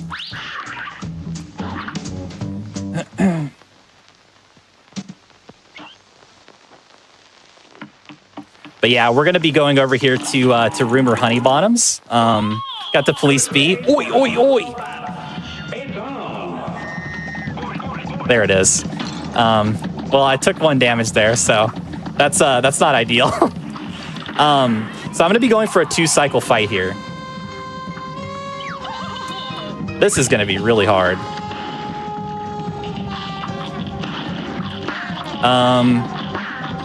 Kind of try not to mess this up because I took an accidental hit, so That made this a lot trickier, and I had really bad platforms. I don't know if I'm going to get this 2-cycle. We're hoping to skip the plane phase here on this pattern. Probably not getting it. It's really close. But we had some unfortunate platforms, and that accidental hit made it a little bit tricky. We couldn't quite get the 2-cycle, but this is still a fine fight. These platforms, by the way, are random. Like, just random ones could disappear, and I had some pretty rough ones there. So, like I said, this whole section of bosses is a gauntlet. So, it is pretty crazy. So going into Dr. Cow, this is a very difficult fight. It's actually pretty low on the RNG end of things. Not very random, but very difficult. I'm going to be going for a 1-cycle antenna where I basically can't miss any bullets to kill this before it shoots me with a laser beam. Okay, we're good. Now I'm going to be making use of the splash damage on the mini bombs. Kind of lost count there. It's fine. Okay, going to be taking a damage boost here similar to Hilda so that I could get a really juicy EX right there. And we're going to be going into the bullet hell phase. Now, these are technically predictable. The blue sparks and the red spark patterns are different. Okay, that was actually not bad. But it's still, like, that phase is super difficult, super execution heavy. Also, if for whatever reason your game lags for like 1 frame, it throws off the whole pattern. So you're normally used to where those sparks are going to be and where the parryable sparks are going to be, which you parry to get an EX card. But if your game lags even 1 frame, which could happen if you leave the game on for too long, for example, because there's like a weird kind of memory leak issue, if the game lags for 1 frame, it throws off all the patterns and it's just random basically to you. So that fight can get really, really hectic as well if anything goes wrong. Now we're through the gauntlet, but these fights are still not easy by any means. I'm going to be setting up a cheeky glitch here called bullet displacement. So you'll notice my bullets are actually shooting from behind me. And also this EX is going to push me forward instead of backwards. So to do bullet displacement, you just tap... oh, well, this is actually a pretty good phase. You just tap the opposite direction that you're dashing in, and then you don't touch any direction, and you'll set up bullet displacement, which is really cool. It's a fun little tech. And the whole purpose of me doing it, setting up that bullet displacement and everything, was just to slightly optimize my movement, because you have to like bait her to one side and then get over there close to her to get spread shot. It's just a very small optimization, but it also looks really cool, so we take those.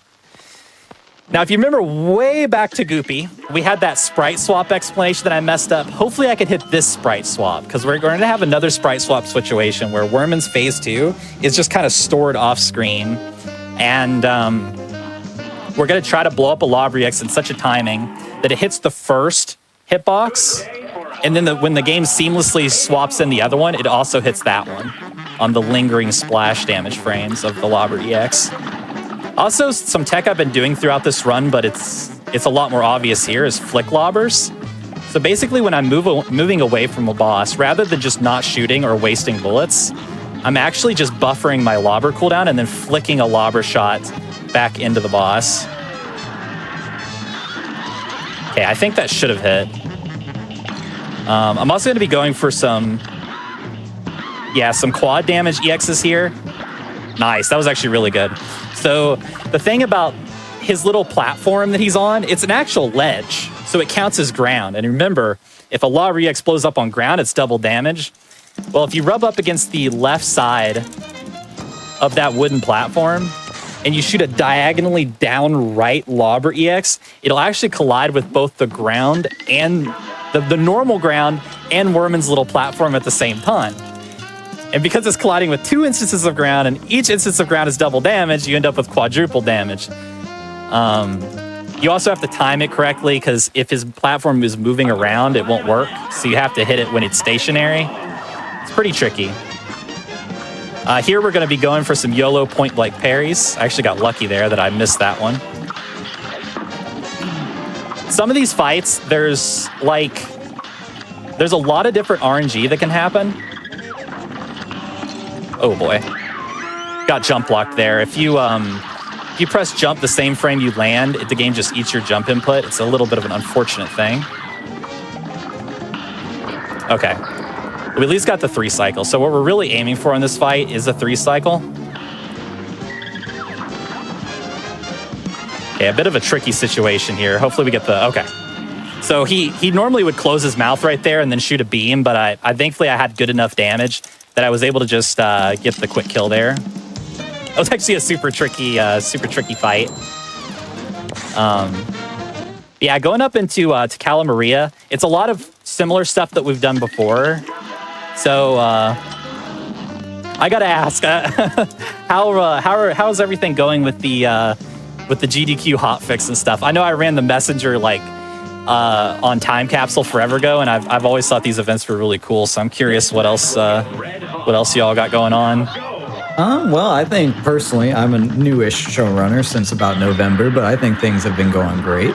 And if you are curious about what Hotfix has going on, don't forget you can go to gamesdonequick.com/hotfix and check out our Season 4 schedule, and you'll be able to see every week an in-depth look at all of the week's runs. And if you want more information on GDQ Hotfix, and I promise he did not intentionally set me up for this, but if you want to join the official GDQ Discord, you can add the Hotfix role where you can keep tabs on upcoming events, talk with staff, and more. So use !Discord in Twitch chat for more information. And I know you're running right now, but you can feel free to look at that after the run. I'll leave it in chat to make sure that's there for you. Awesome.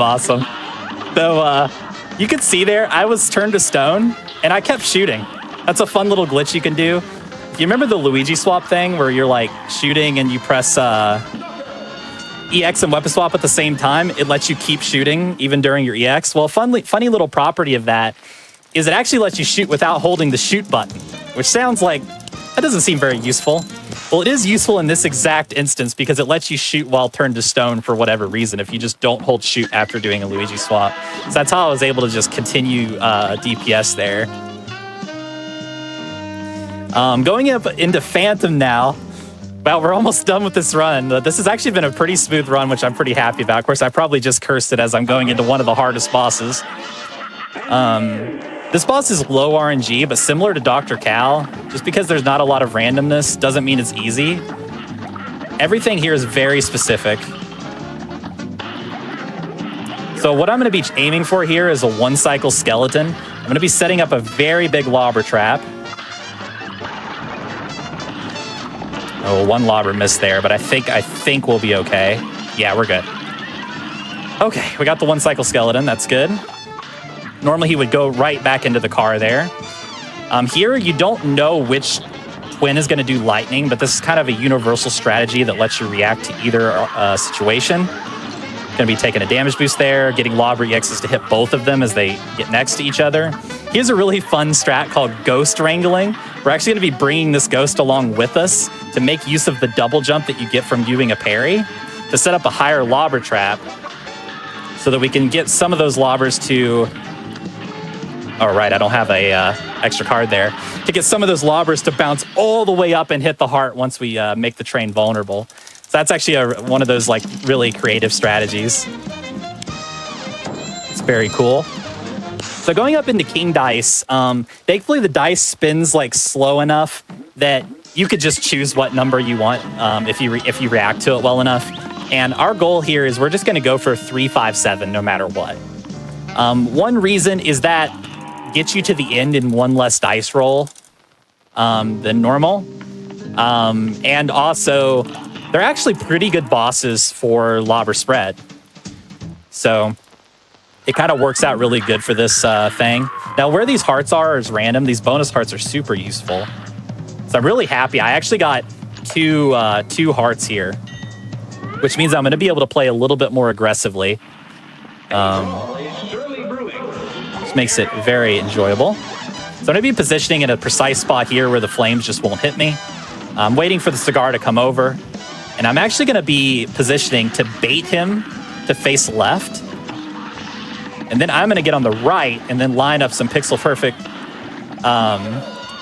triple damage lobber EXs to make quick work of him there once he came over. That was kind of bad luck. You want him to come over as soon as possible after 1 flame, but he gave us 3 flames there.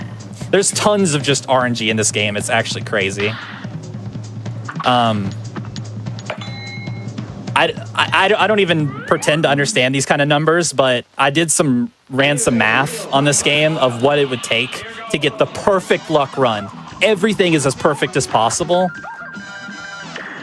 And my estimation of that is this number, 1.08 E plus 68. So it's not very likely. Okay, dealt with the rabbit there nice and quick. It's bad once like the calculator gives up on the number and it's like doing the like E plus however many zeros kind of thing. Okay, so we're heading over here into Piruletta. We're hoping she spins in place here rather than charging across the screen. Just because then we can go for a bunch of triple damage EXs. And she did not cooperate, fortunately. Oh boy, I didn't have a card there. Yeah, that was a little bit sketchy, but you know, at least we have 2 HP, so it wasn't as scary as it could have been. Got a bit trolled, but you know what? We made it through it. It's not so bad. And now we're gonna fight the boss man himself, King Dice. Just got to do a nice little roll here. And I'm gonna be taking a damage boost. This is because you can only EX. Well, it's for 2 reasons. It's so that we can not have to parry quite as much.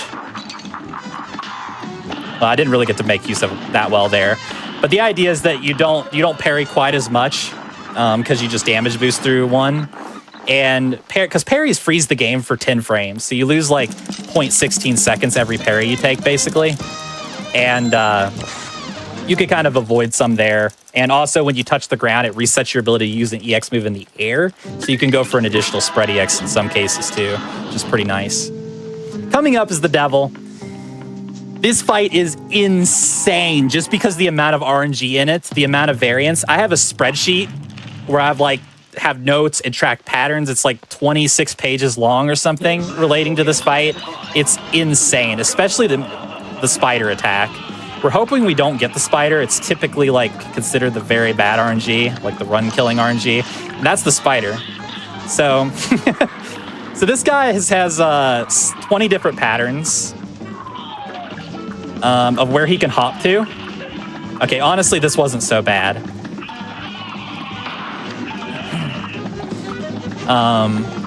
So we're just gonna be cleaning up the fight. Unfortunately, because the spider's off screen so much and there's not much you can do, a lot of times you just lose a ton of time to getting the spider, so we won't get the fastest Devil here. But now here we are. Also, you might have saw I paused the game. The reason for that is a tech called GeoBuffer, where basically if you pause the game during that cutscene, you could use an EX afterwards to kind of break out of the cutscene where normally Cuphead is like looking shocked at the Devil. And we're coming up on time here, though. I wonder if that EX hit. That was super silly.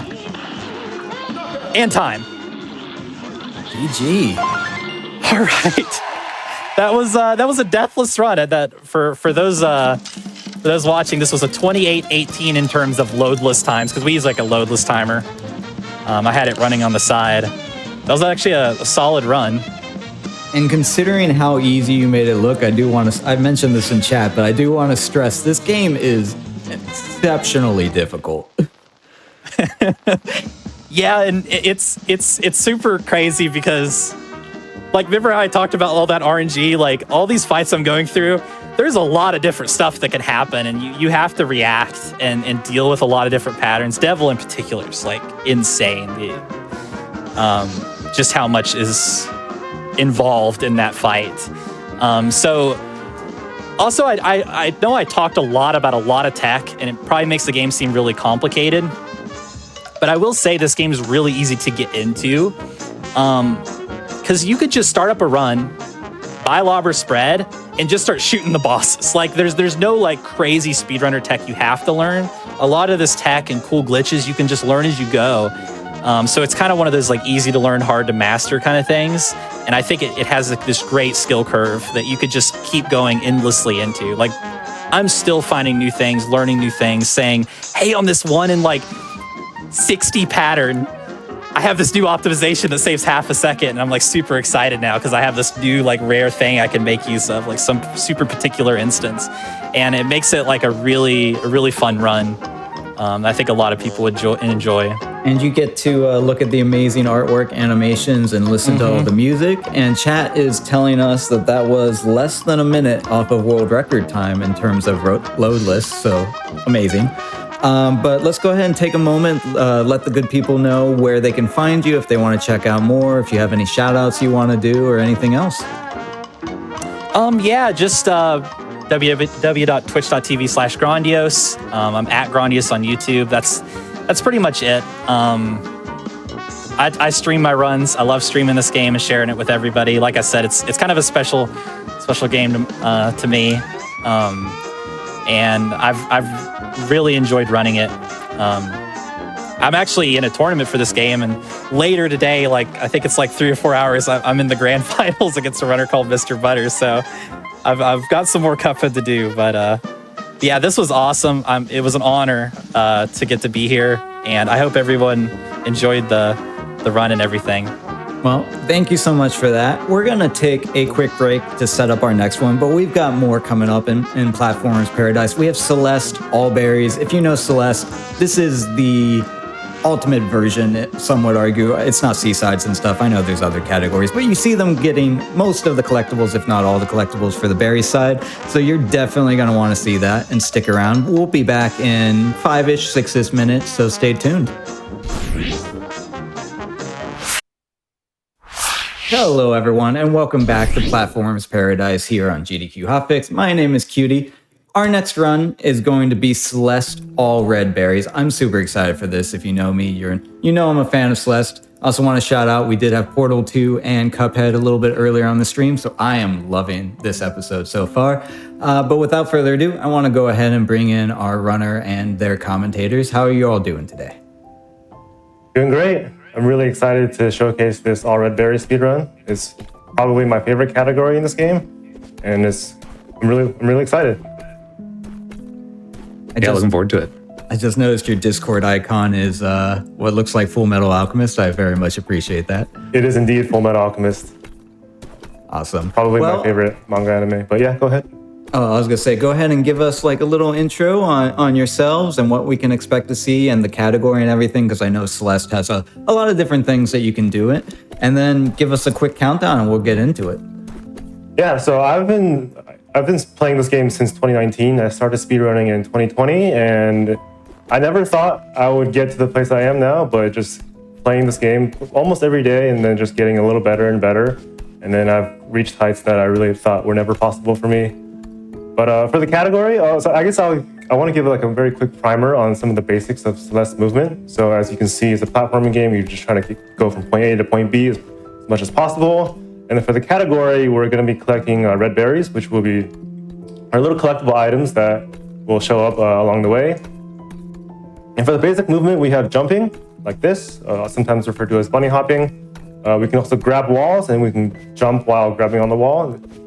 And then the core sort of speed mechanic is the dash, where we can dash in any one of the eight cardinal directions. And the sort of a restriction on dashing is that you can only dash once into the air, and then you can't dash again. You can see that your hair turns blue, and then you can't dash until your hair turns red again. And this is usually by landing on the ground, crossing a screen transition, or there are also some objects that you can interact with that can refill your dash. There's some tech we can use to sort of use a dash and then also retain our dash. This is called extension, and this enables a lot of the speed tech that you'll be seeing. So a lot of the speed use comes from canceling a dash. So these are usually referred to as either supers, hypers, or sometimes wave dashes. And then by extending a dash, we can get a lot of speed, and these are called ultras. And then we can also get a lot of vertical speed by doing an upwards dash next to a wall and then canceling that dash with a jump, and these are called a wall bounce. So we get a lot of vertical speed there. And then there's a niche tech where we can dash with the crouching hitbox. This is referred to as a crouch dash, or sometimes also a demo dash. This is in honor of Demo Jameson, who's had a very significant contributions to the community. And this will enable some niche tech, which we'll get into as the run progresses. So with that, that's pretty much all the basics. We'll go into some of the details later, but I guess we're ready to get started. Fantastic. So, go ahead and give us like a 3, 2, 1, and we'll get into it. Yeah, so the time begins on once I hit begin here. So if we're all ready, 3, 2, 1, and let's go. Good luck. Have fun. Good luck. Thank you. All right, as we're entering prologue here, you'll notice that he's only able to jump and grab. So we don't unlock the dash until the very end of prologue. But you'll notice also that he's like jumping around. So jumping gives you a little bit of a speed boost in the direction. So here you're just doing a whole bunch of jumps. Each one is saving 2 frames. Very important. Yeah, there's not much else room to optimize that, except, well, at least on the bridge, other than getting as many jumps as possible. So now we have the dash unlocked, and now we're gonna start zooming. Yeah, now things are gonna get crazy.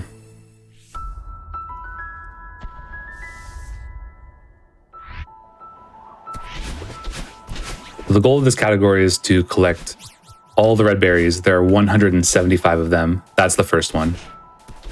And you'll see us making use of the transitions a lot in order to regain a dash and often skip a lot of the intended solutions to the puzzles.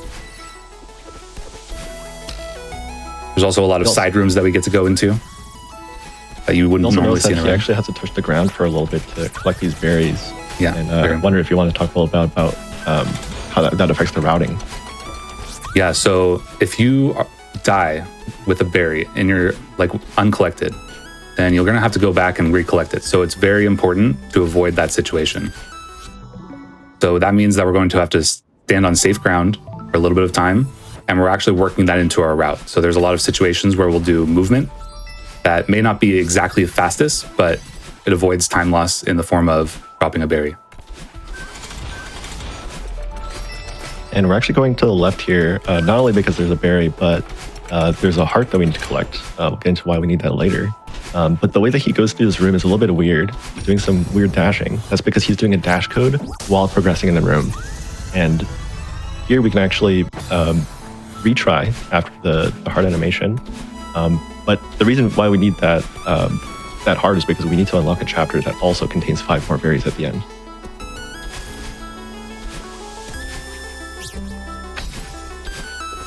Yeah, so normally we go through the game, the end of the vanilla game is the end of the chapter 7, but there are actually 5 more berries after that. So we're gonna need to unlock 4 hearts in order to get there, chapter 8. Oh, I love that room. Awesome. I love that. You'll notice like a lot of these rooms just look like super impressive. It's because they are. Yeah. One of the best parts about all red berries is all the movement that you wouldn't normally get to see.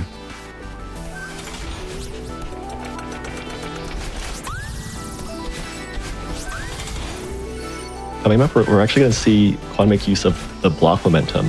Over here, if you do a little jump and a dash, you get so much speed. You just fly over to that berry. Another thing that just looks super cool. I love all these moments where we get to gain an insane amount of speed. It looks very cool.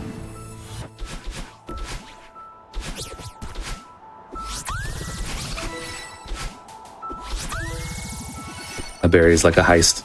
You're in and you're out. Yep.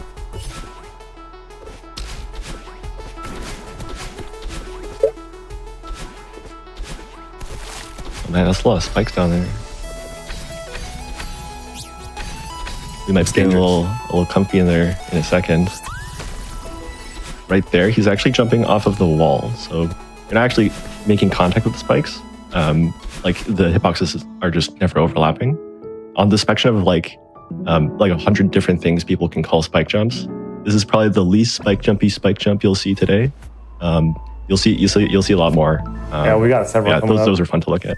Yeah, we'll see the full spectrum of spike jumps. Strawberries will impress your friends. That's what we're trying to do here. All right, chapter 2, there is a unique mechanic called dream blocks. Those are these gray things in the background. They're not yet activated. Oh my god. So you just saw he jump off like basically the air. And it's because the game's really nice. There's a lot of good latency mechanics. So this one, the Coyote time, lets you jump for a little bit of extra time after you slide to the ground. You'll probably see it a lot more later. The benefit there was that we can jump a bit later. You can make some more distance. Here as well, just a little bit.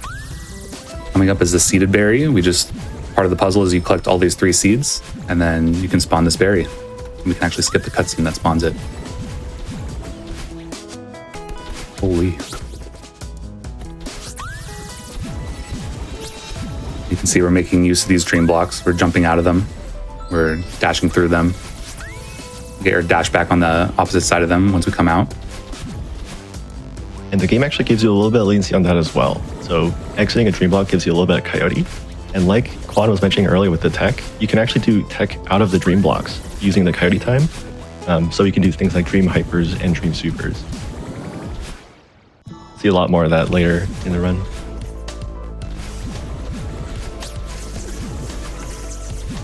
Now there's actually Balin chasing you.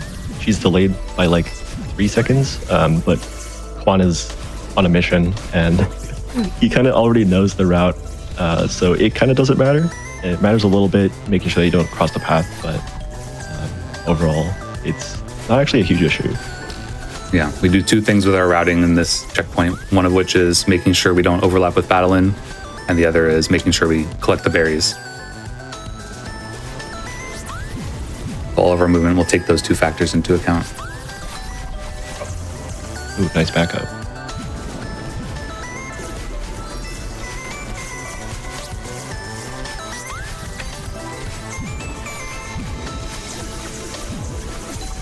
Nice. This is a really long room. Easy to make mistakes, but very costly as well if you do.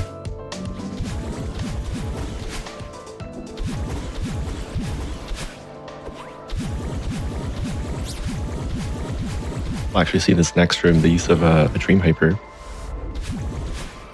Right there. You can just like launch through the entire room. Like you kind of don't even need to use the dream blocks basically. Yeah, basically skipping a puzzle. At least half of it.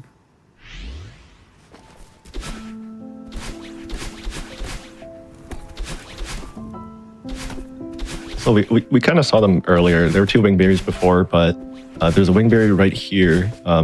The gimmick is that if you dash, the wingberry gets scared and it goes away. So you're actually going to do some dashless movement here, so you can catch it in midair. That was another one of those not quite a spike jump. Yeah, there's actually a difference between her hurt box and her hit box. She has 2 pixels where her feet don't actually get hurt by anything. So some would say she has like iron steel-toed boots, maybe. I don't know. Yeah, her shoes are made of steel, pretty much.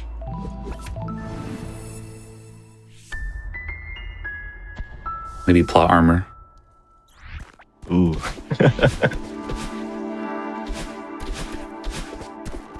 Funny strat coming up.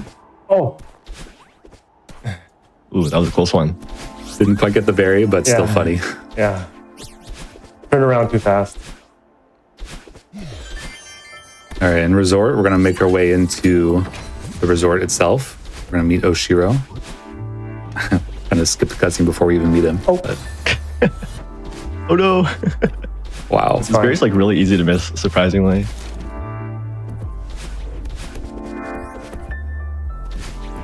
Yeah, you can just go through that room with so much speed. The start checkpoint of Resort is one of my favorites in all Red Berries because there's just so much of it that you just would never do in an any % run. There's just a lot of berries, a lot of these side rooms, and a lot of the movement that you do here is very fun. You just get this huge stretch of horizontal floor. Use tech to just like fly through it. You don't see much of that throughout the whole game, so it's a good spot to just go fast. Ooh. I need a berry in this room.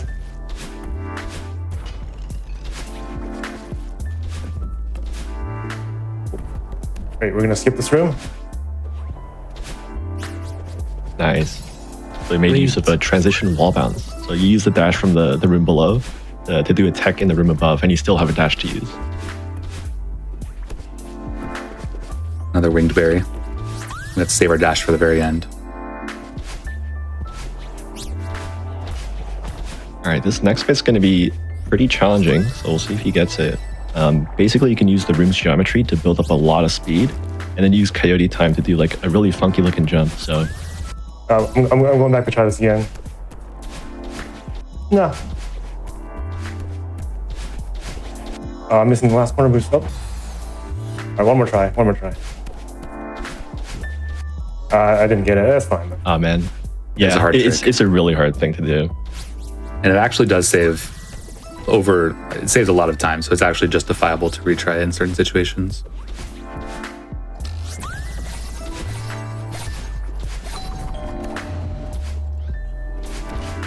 Coming up, we're going to do a setup. It's gonna look like a funny dance, but the point of it is to normalize the movement. Make this next part after the door easier. Very nice. Our goal here in Huge Mess is there are all these different types of blocks. There's towels blocks, books blocks, and chests.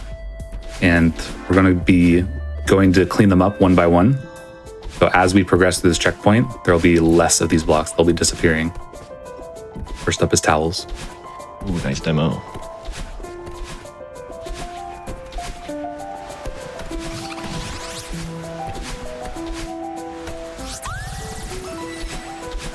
Mess is so cool, actually. There's just so much tight movement. Like you kind of already see that in start, but Mess especially, there's just so much going on. And you can see the towels blocks disappearing here. They'll disappear in every room. So the way to do certain rooms will change. We're doing a backtrack here. Through a hidden waterfall. Yeah. You know it's a good game if there's something behind the waterfall. So we're re-entering here from this left side because we want to do a death warp at this heart. You can basically skip an entire section. We have to go back to the hub and talk to Ashura. And that works because when you re-enter the room, the game kind of doesn't expect that, and it puts you to the nearest spawn point, which is above. So that saves a lot of time.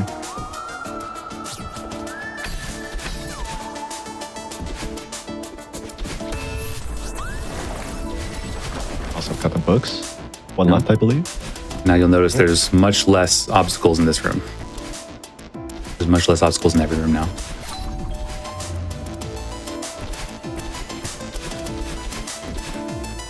Clean. Yeah, that's a really hard cycle.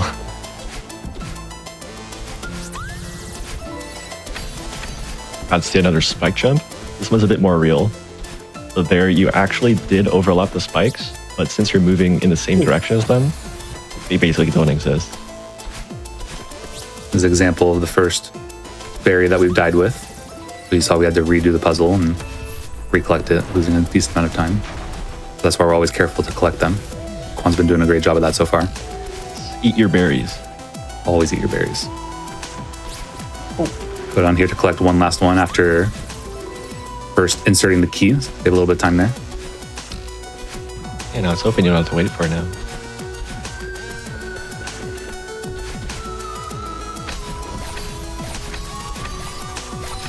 There's another mechanic that has come up before, but it's more obvious here. They're they're called wormwood.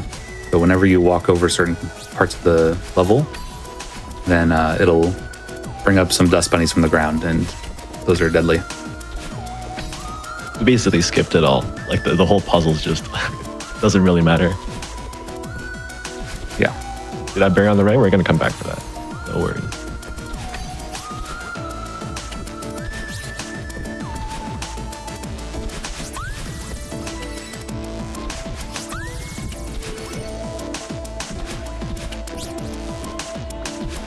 Coming up is a very We're gonna do the famous demo? demo dash. Nice. Well done. So Quan actually did some pausing there. There are certain situations where you can pause the game to buffer some inputs, and it makes some inputs much more reasonable to do. So in that case, we had a pixel to line up. We wanted to use pausing to line up a little bit.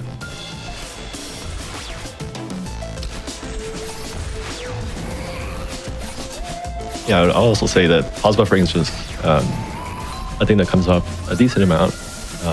It gives you a lot more options. You get a trade-off between speed and precision, making certain things viable or making something more consistent. It's just awesome that it exists in general, and it was introduced in the last patch, which was several years ago. Last patch makes it sound like it was actually recent, but yeah.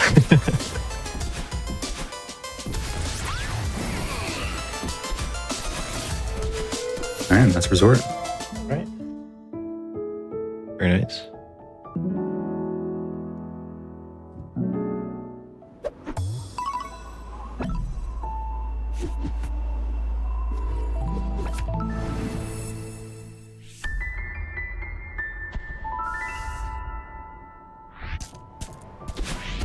All right, in Golden Ridge, there's a few new mechanics. One of them is these clouds, which will give you a little boost up if you stand on them for a little bit.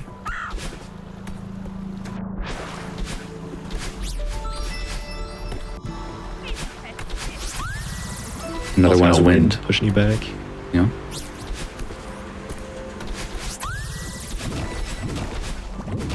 And of course, the green bubbles, they act exactly the same as a dash.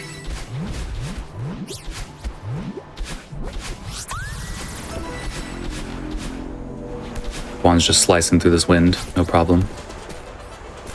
And a big part of that is while you're dashing, the wind doesn't really affect you. It doesn't affect you at all, actually. So using that combined with using tech to get a lot of speed, the wind basically doesn't end up mattering a lot of time.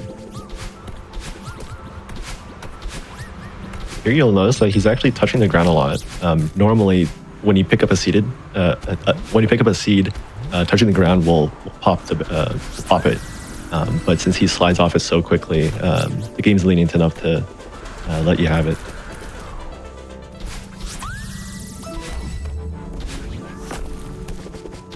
We were using an auto scroller block. These things will move on their own, but if we can actually use their speed to preserve momentum. There's a really funny one coming up in this room. We're gonna sneak up in here. Big dash. It's so good. Another one here. Look at all that speed. So cool. This is actually one of the checkpoints that changed the most compared to any percent, because in any percent you can basically get through this whole thing in less than 20 seconds, but in all red berries we spend quite a bit of time here, over a minute, going through all these side rooms, getting all the berries. Another cool strat here, a little setup going into that corner, lines you up nicely for that little wall you can jump off of. Yeah, very cool.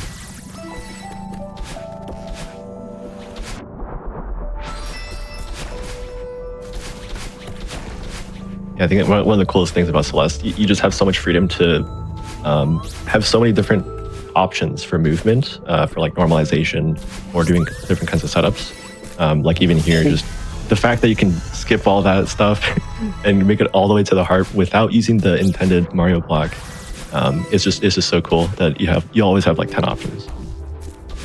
Yeah, very good for Oh my gosh. It's very good for having different levels of strats, so you can always pick something to your skill level. Another famous strat here, this one's called Ceiling Pop right there. You can briefly do a climb jump where you can pop under the ceiling, and he does a setup to make it consistent, so it's just cool to see in a run, always. It's a rare mechanic that you wouldn't see very much casually, but we're able to find a way to set it up. This trick is very precise. Nice. Yeah, very nice. Skipping the intended route of going over. Nice. Get that bubble. Oh.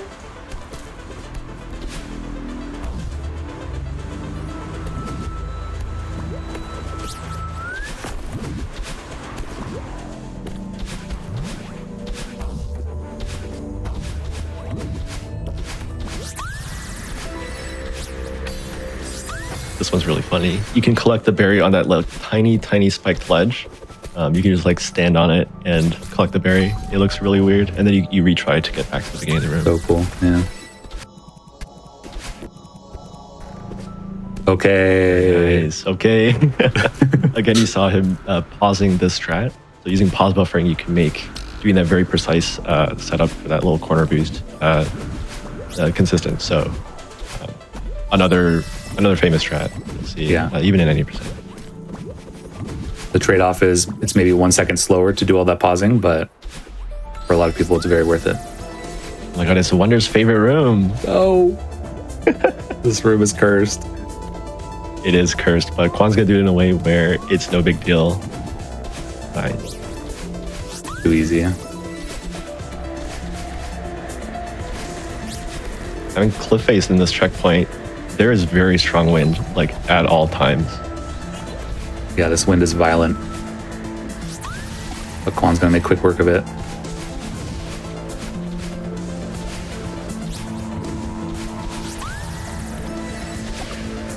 Oh, nice. Low ball super.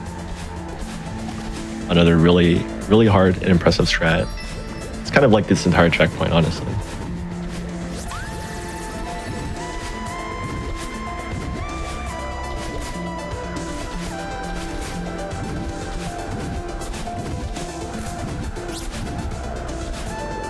Wow, Nice. that was a clean cliff face. Yeah.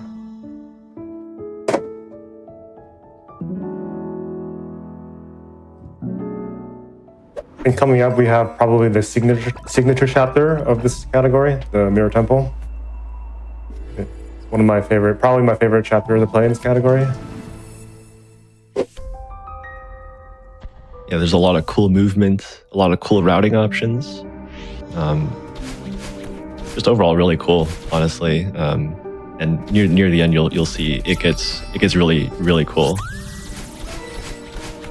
And also, a lot of this chapter isn't typically played in the any percent route because it's faster to take a different route.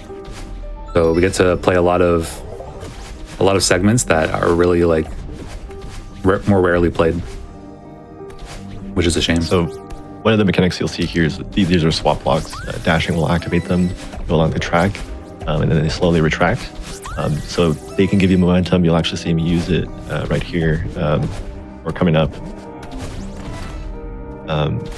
That's a really cool mechanic. Also, these red bubbles, it's like the green ones, but you just travel forever.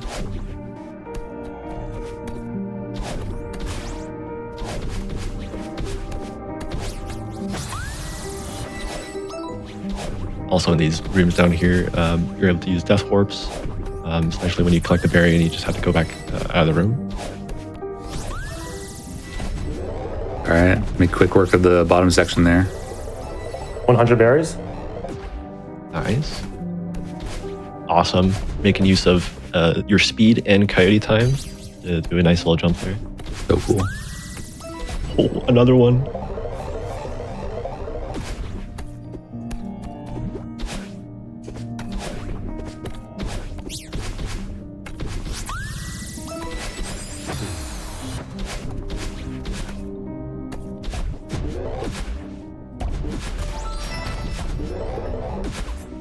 This is another one of those checkpoints that's so different than would normally be played. Like this checkpoint might last like 30 seconds in a normal, if you play it from straight beginning to end without worrying about the berries, but there's just so much extra movement to be done. Yeah, now it's like 2 minutes. Yeah, about 2 minutes. You get more game per game. Exactly. What a deal.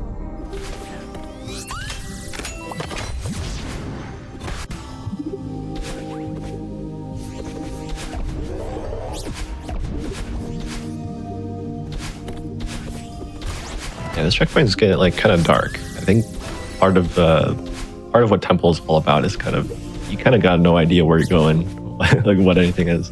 Obviously, Quan knows where he's going. My first run of this category, I got lost in this section for like 10 minutes probably. That's awesome. But now we're just breezing through it.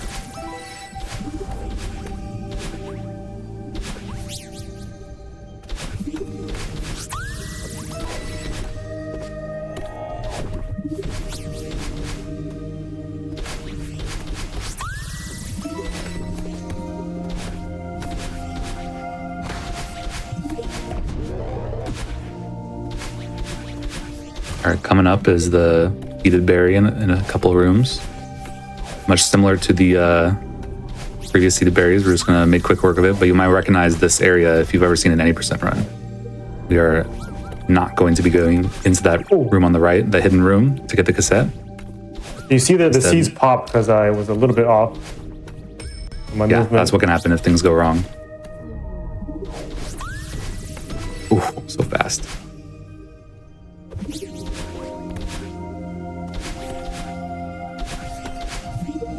See another use of block momentum here. Get a whole bunch of speed off that block. Get the berry, then retry because there's nothing else to do in that room.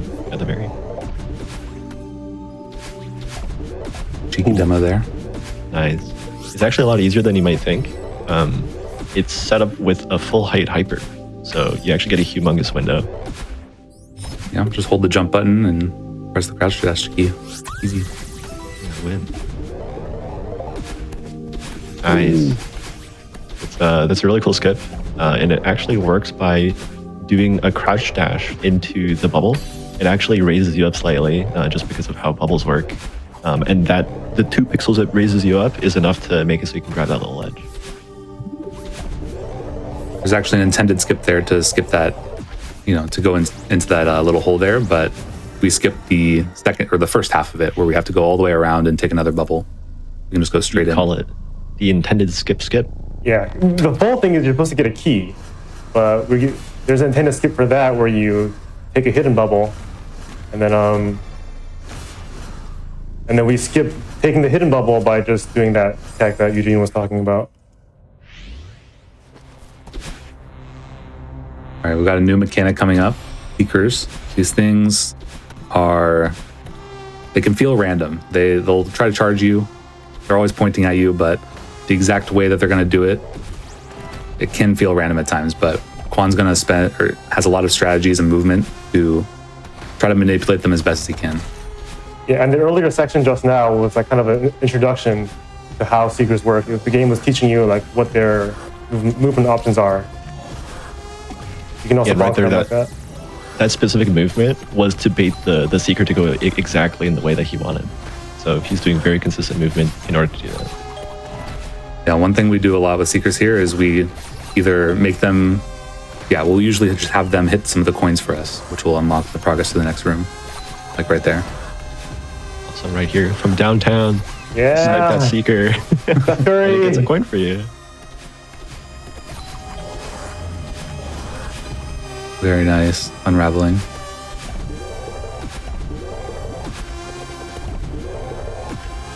This is another checkpoint where you can get lost pretty easily. Yeah. Like I think even now, like if you were to ask me like, do you know the path to this? I'd probably say no. I just know whatever's in my muscle memory to go to like the next berry, but the overall layout, I got no clue. I couldn't tell you where any of the key doors are, except for the one that hides a berry. That was a wonderful demo. That thing is a 2-frame the way that he did it. Very impressive. So we got a key trailing behind us. We got to be very careful not to use this guy by accident in the hub room, because we need it for later. Yeah, there are lots of doors that we could unlock as part of the intended puzzle. We're going to make sure to save this one and use it to get a berry. And skip the need for using any other keys.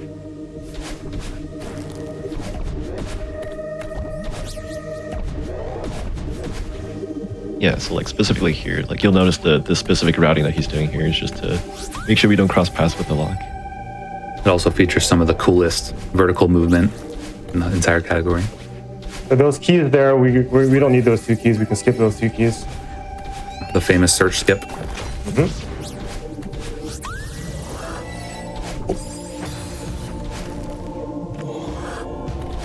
Oh, Ralph. Say hi to Ralph. Hi, Ralph. Hi, Ralph. That guy is notorious. Notorious in the task, especially. There's some details that Seeker is very famous. Oh, nice. All right. Say hello to Theo. He's in a crystal. We have to carry him around, but we can use Theo to do some cool stuff. You'll see Quan doing some tech with Theo. And in certain situations, you can do tech into him to preserve speed, and that's really useful a lot of the time. And also, if you throw Theo dash into him and grab him like that, that's a regrab. Ain't no way.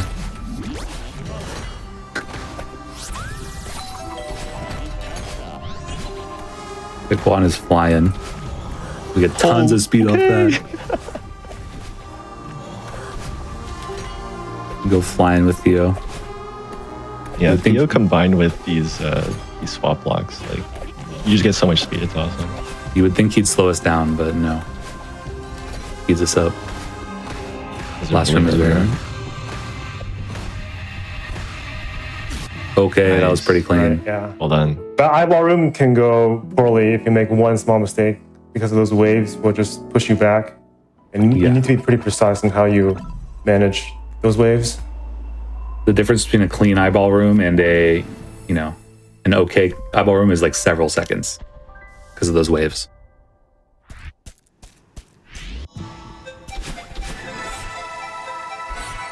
All right, in this chapter, we've got a new mechanic, these feathers. You basically just aim the direction you want to go, but if you're on a controller, you can use your analog stick to hit a variety of more specific angles. Got a cool skip here. It's a very precise wall bounce to avoid the hazards. It's called a lake skip. Very nice. Gives a few seconds. Juan's going to be making his way up a lake checkpoint into the beginning of Hollows, but we're not going to play the A side.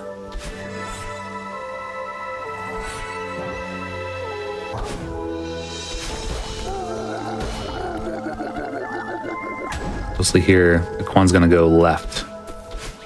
And the reason is we're going to collect the cassette, which will unlock Reflection B side.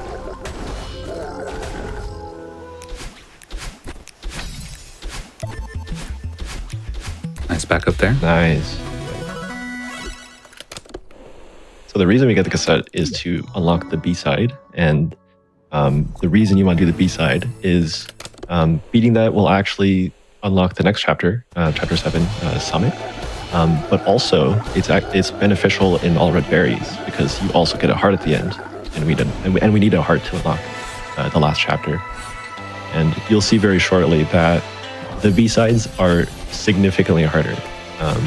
So deaths are going to be a lot more punishing, but I think Quan kind of knows his way around in this chapter, so maybe no problem. Yeah, compared to the A side, there's way more hazards, way less floor. Notably in this room. This room. Yeah, where's the there's just no floor? This room is messed up. Like the fact that the bumper's wiggling and there's like that one spinner in the middle, it's like, I don't know, I think casually that really destroyed me. Or casually, I rage quit playing this level for the first time.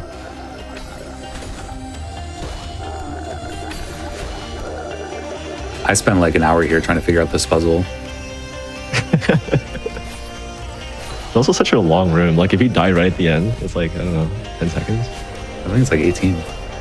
No way. It's about 20. But clean start.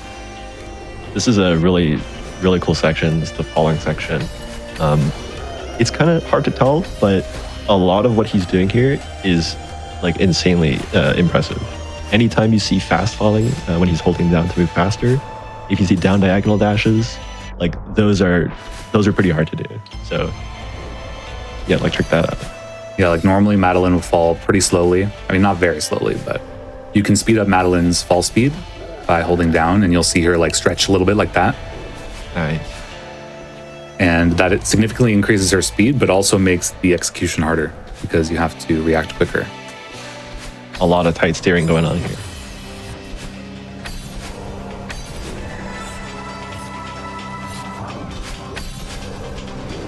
Like that diagonal dash, quite challenging.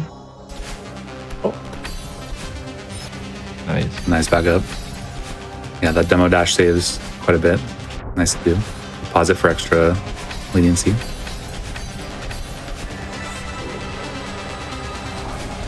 All right, boss fight section. A solid pacer coming out of falling section.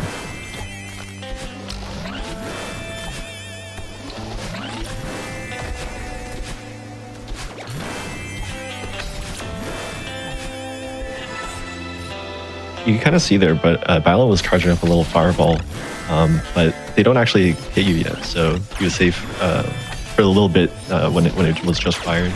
And Nice right there, he feather just skip. skipped the feather. It saves a good amount of time.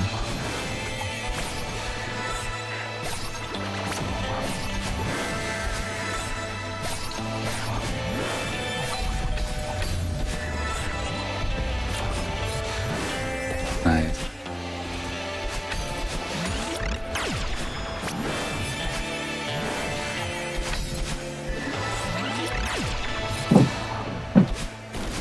Ooh.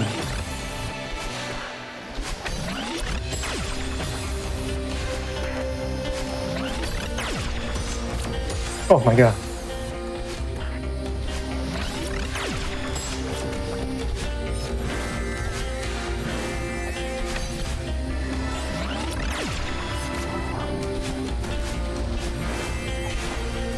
Awesome.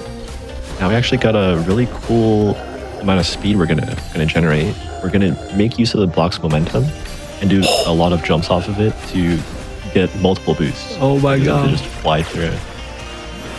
Also pause and well executed.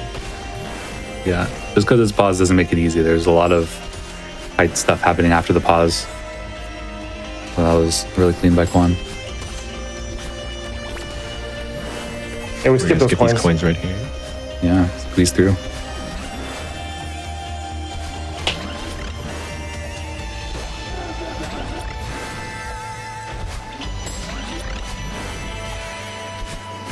I have a long feather room coming up.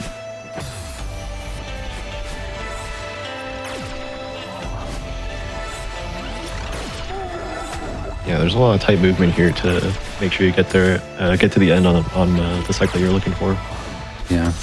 We also like bait the laser a little bit. Manipulate her shooting.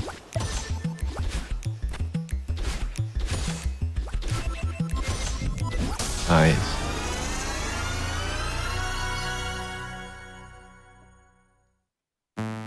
So, That is our so fourth with heart. the B-set complete, this is on top of getting the heart, we're going to unlock 7A.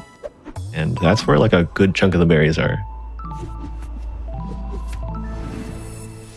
Yeah, so by And playing the something- by playing the 6B, we actually skip the cutscene in 6A, which gives us 2 dashes. If you want to talk about a little bit about that. Yeah, so normally at the end of 6A, there's a bit of a resolution with Malin and Balin, and there's a cutscene where you get your second dash. But we don't get to see that because we played 6B, but in Summit, yeah, we got it right here. Very cool exit to that room with the demo dash. Set up with a max height jump. Super cool.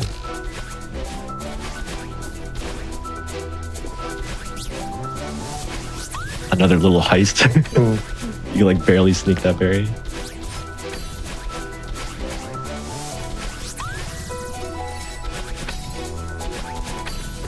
So another summit gimmick, kind of like how earlier Balin's helping us now. She's now an orb. She can help us out in this whole chapter. Yeah. She'll send us up, giving us our dash.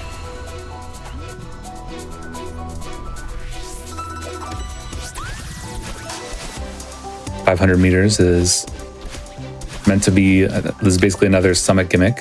There's different sections that are mirroring kind of what the earlier chapters were like. So this is the part that's more like Forsaken City. We got traffic blocks again, and the music is a little bit more like Forsaken City as well. Yeah, and then as we progress through Summit, we'll be seeing all the other chapters as we go up the mountain. Death Warp here to Nice. get from top left to bottom right. Ooh. So here we can do a little wall bounce to reach the berry before it flies away. Bears are scared, but they're not quick. They can run, but they can't hide. Oh, Okay, Very back it cool. up with a little bit of block momentum.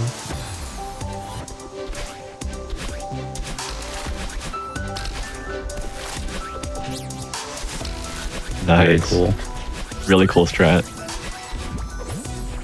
we do a little bit of an early block activation, so it gets out of our way as we're reaching the battle in orbit.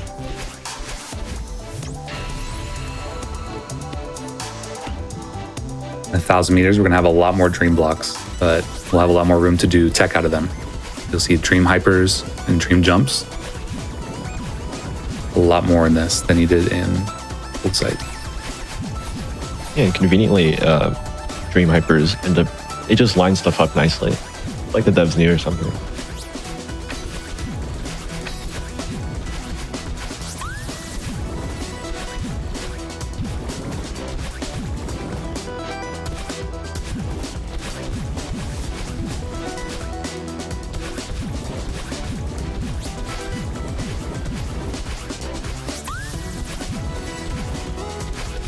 Look at that speed. Awesome. The dream block is moving, so it gives us the momentum from how much it's moving, and then we also dream jump out of it. I think we get 2 boosts, don't we? Yeah, 2 boosts. Yeah, you can inherit the momentum boost from anything that's giving you momentum for like each jump and dash you do. So we can make use of that to get huge boosts, like you saw earlier. And Quan is just flying through these rooms with the dream hypers.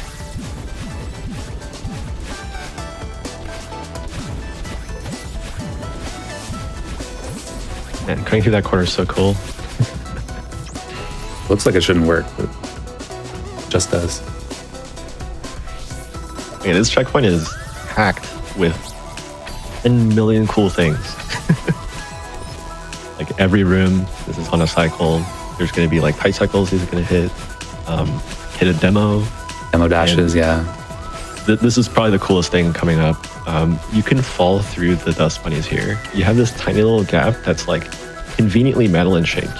And he dashes down. You get crouched on the first frame where you're going to get collision checked. And then that ducks out of the way of the hazard. So like it barely works, which is, I don't know how Nero found that, but yeah, that's called Nero drop.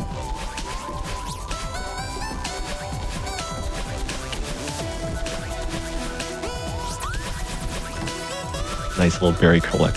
Another demo coming up. Cool setup. And then we just fly through this room.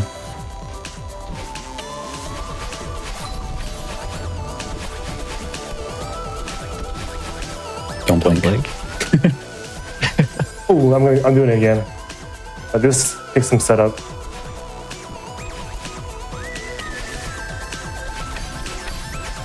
Oh my Nice. God. It's so good.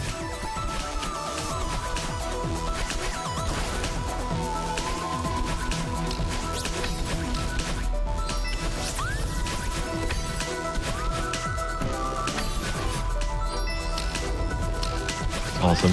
He just did a wall bounce inside of a 1 wide. And the fun fact, this room basically only works with that entry because of the way that the game prioritizes the walls.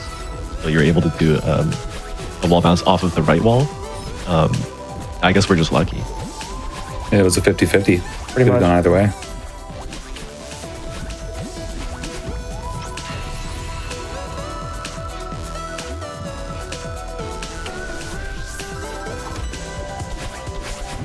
Back into 2,000 meters is like Golden Ridge. We're gonna see some more clouds, some more wind, more green bubbles.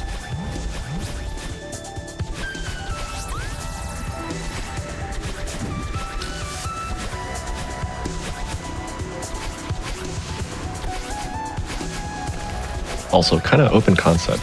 Gives you a lot of room to do a lot of cool movement.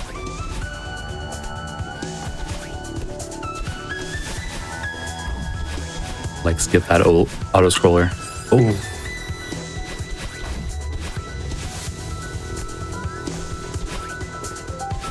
There's a old method of skipping the auto scroller that was called auto scroller skip. Oh, Nice. but we skip the auto scroller skip, so we call it auto scroller skip. That's a nice acronym. Yeah. This room is this is like one of the hardest berries to get casually, probably. Maybe the hardest.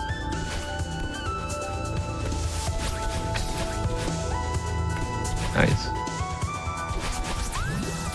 want to make quick work of it.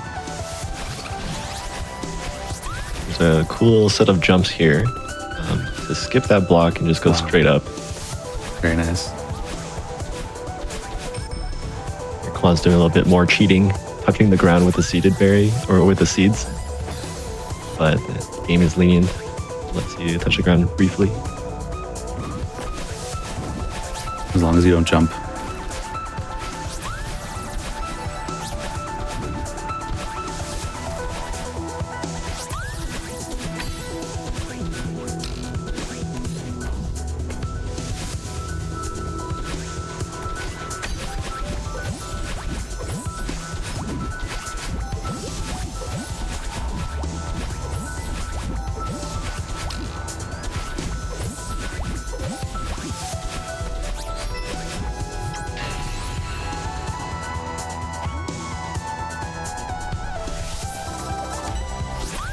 All right, we got a hidden room in here. Go grab this guy.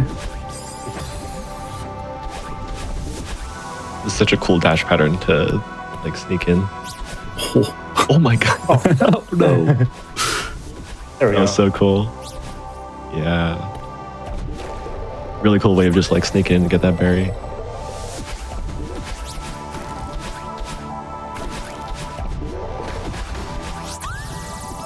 Oops.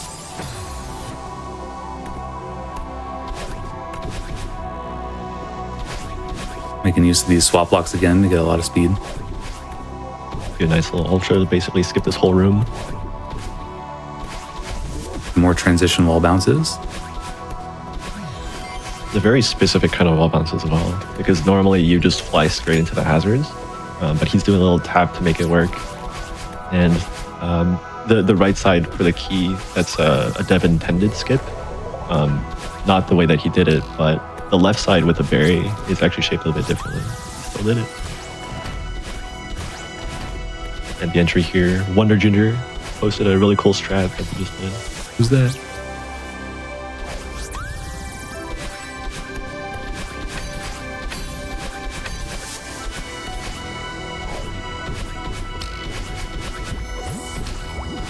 This is a really cool room, by the way. This is the last room of 2,500 meters.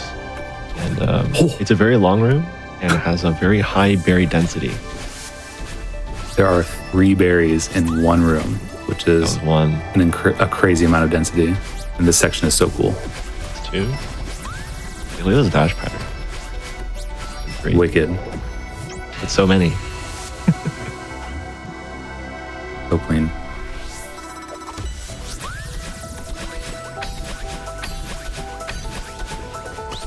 All right, coming up on 3,000 meters, we're going to have some unique wind directions. So far, we've seen left wind and right wind of various strengths. Now we're going to see some downwind, and this has some unique properties. Oh my god, that's a lot of spikes. And a lot of spikes. Probably watch out everywhere. for those. Yeah, this whole section with the downwind lends to some really tight movement.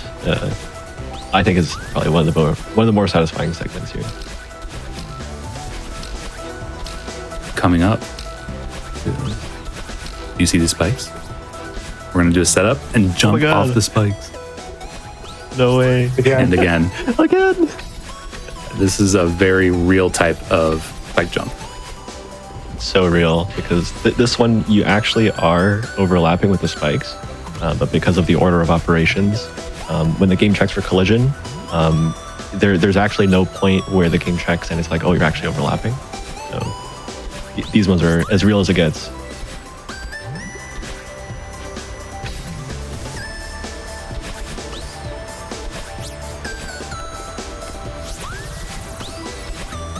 Coming up is the flag 14 and 13 gauntlet.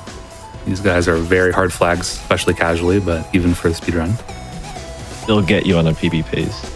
Yeah, these are run killers.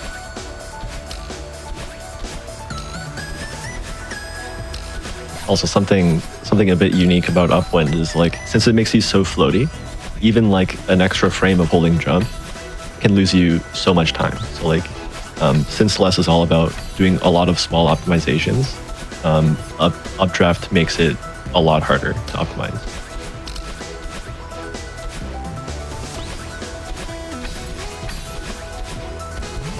Yeah, you do get punished for movement mistakes in updraft a little bit more, but you also get rewarded for tight movement as well. Very nice.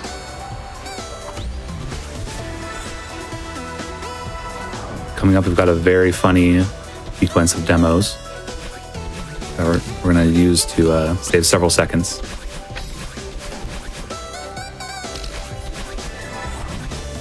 Nice. Oh, nice. Yeah, just one demo straight through. It's a very with precise setup to enter the feather in a certain way, and then that allows you to move right, and then you can demo through.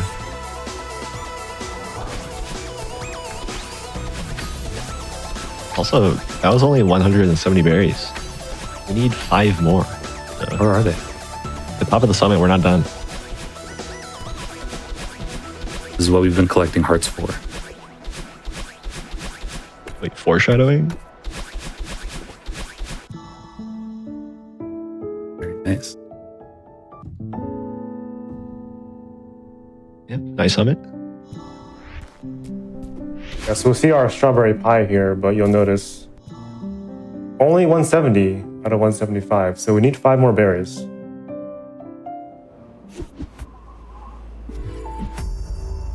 And there it is. The core.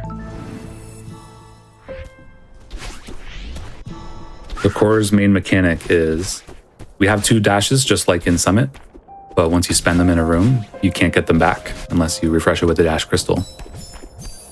So all of our routing takes that into account. Yeah, so casually, this is really like a kind of like a dash conservation puzzle, you could say.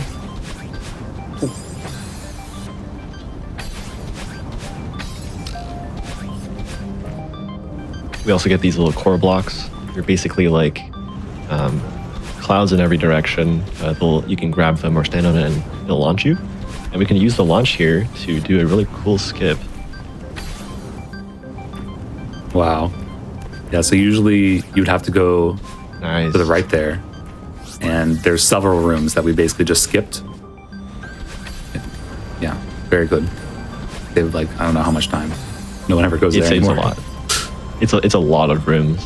Yeah. And they're all like cycle locked, probably. All right, we're gonna hit this ice switch, and now the room's gonna transform. This is the main mechanic, or second mechanic, I guess, of core. So these core blocks that used to launch you, now they're all icy. And we're actually gonna do a little skip here. Yeah. Nice. Usually we would, set up so you don't have to flip the switch in the next room. yeah, we would normally go into the next room, hit the switch at the very end, and then backtrack all the way through. But we can skip that whole thing. Ooh, so nice. You like cleanly clear that room. Some people might call it pinball purgatory, but it casually probably the hardest berry because those bumpers will just send you in every direction. Yeah, it's between that berry and vertical auto scroller in 2,000 meters. The hardest.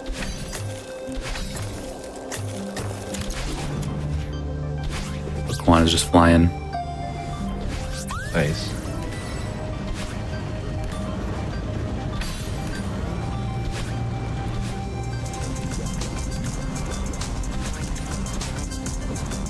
All right, coming up on the last checkpoint.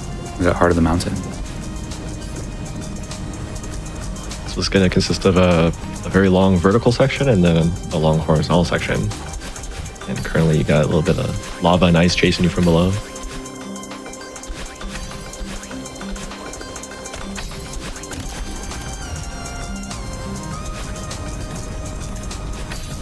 Nice, a little bit of a cycle skip there. In this room, we're gonna smuggle a dash. Usually you would need to use both dashes in the beginning here, and then refresh at the end, but we're gonna go straight up. Nice. And kind of a precise wall bounce there on the lava. The lava itself is spicy and it'll hurt you, but there's a little bit of a solid inside. You can wall bounce off of that, so you get a thin little pixel range where you can wall bounce. And he hit that in the latency frames. How many berries are we at? We are at 175. 175 of them. We still need to finish this chapter though. Yes.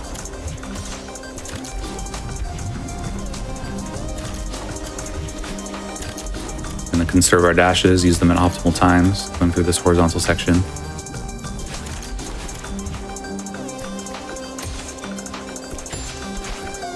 The difference between using your dash in a good spot and a bad spot is you can save a lot of time basically by using it wisely.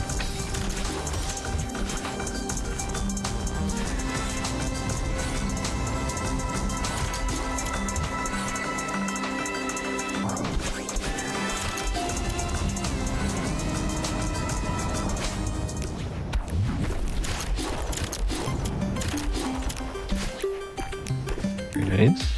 Okay. And coming up, time's coming up once we collect the heart in the next room. But before that, we will have something that's kind of rare in vanilla. We're gonna be able to do a little ultra chain, which is it basically just means you can make up a lot of speed. If you can get it. Oh, nice. And time. Nice. GG. GG's. Solid core. Yeah, that was a pretty good core for sure. Yeah, that's all red berries in a little bit under an hour, as well as completion of the final chapter. There are not a lot of runs where I just simply say I could never, but this is one of the ones where I can say I could never. That's what I thought. That's what I used to think. And then I started playing, and then I just got a little bit better every day, and then it's kind of like you're hiking up a mountain almost, and then you look back and you see how far you've come, and it's really incredible. It's almost like it matches the game. No way, right? Yeah, well, thank you so much for that, for all three of you joining us. If you could, if there's anyone you want to shout out or tell people where they can follow you, see more of your runs, join the Discord, anything like that, now's the time. Yeah, I guess I would just shout out the Celeste community Discord as a whole. I believe the link is pretty simple, it's just discord.gg/Celeste. If anyone is interested in getting to Celeste speedrunning, it's really a game where the barrier to entry is very low, but the skill ceiling is quite high. So there's so much you can do with this game. Lots of resources to start getting speedrun, and there's lots of people that are really like wholesome and really happy to help you if you're having any questions. Celeste is really such an amazing game. It's available on all major platforms. You can play on either controller or keyboard. And it also frequently goes on sale on Steam too. So, it's maybe sometimes it goes as low as $2 for the whole game. And $2 for a game this amazing. I've spent almost over 4,000 hours in this game. It's really incredible. But yeah, that's all I'd like to shout out for now. So yeah, thank you so much. Yeah, thanks for having me on comms. I'm always happy to talk about Celeste. You can find me as Eugene on Twitch, YouTube, pretty much anywhere. Currently, my current speedrun category is all red berries, the category you just saw. I'm going for sub 47, probably will be streaming that in the near future. What do you wonder? Yeah, I mean, I don't stream on Twitch, but I'm also primarily all red berry speedrunner. Similar goals, going step by step, making progress. If you ask for all red berries help in the Discord, in the Celeste Discord, I will help you. Wonder has made that promise. Yeah, he's trying to write some essays, so to speak.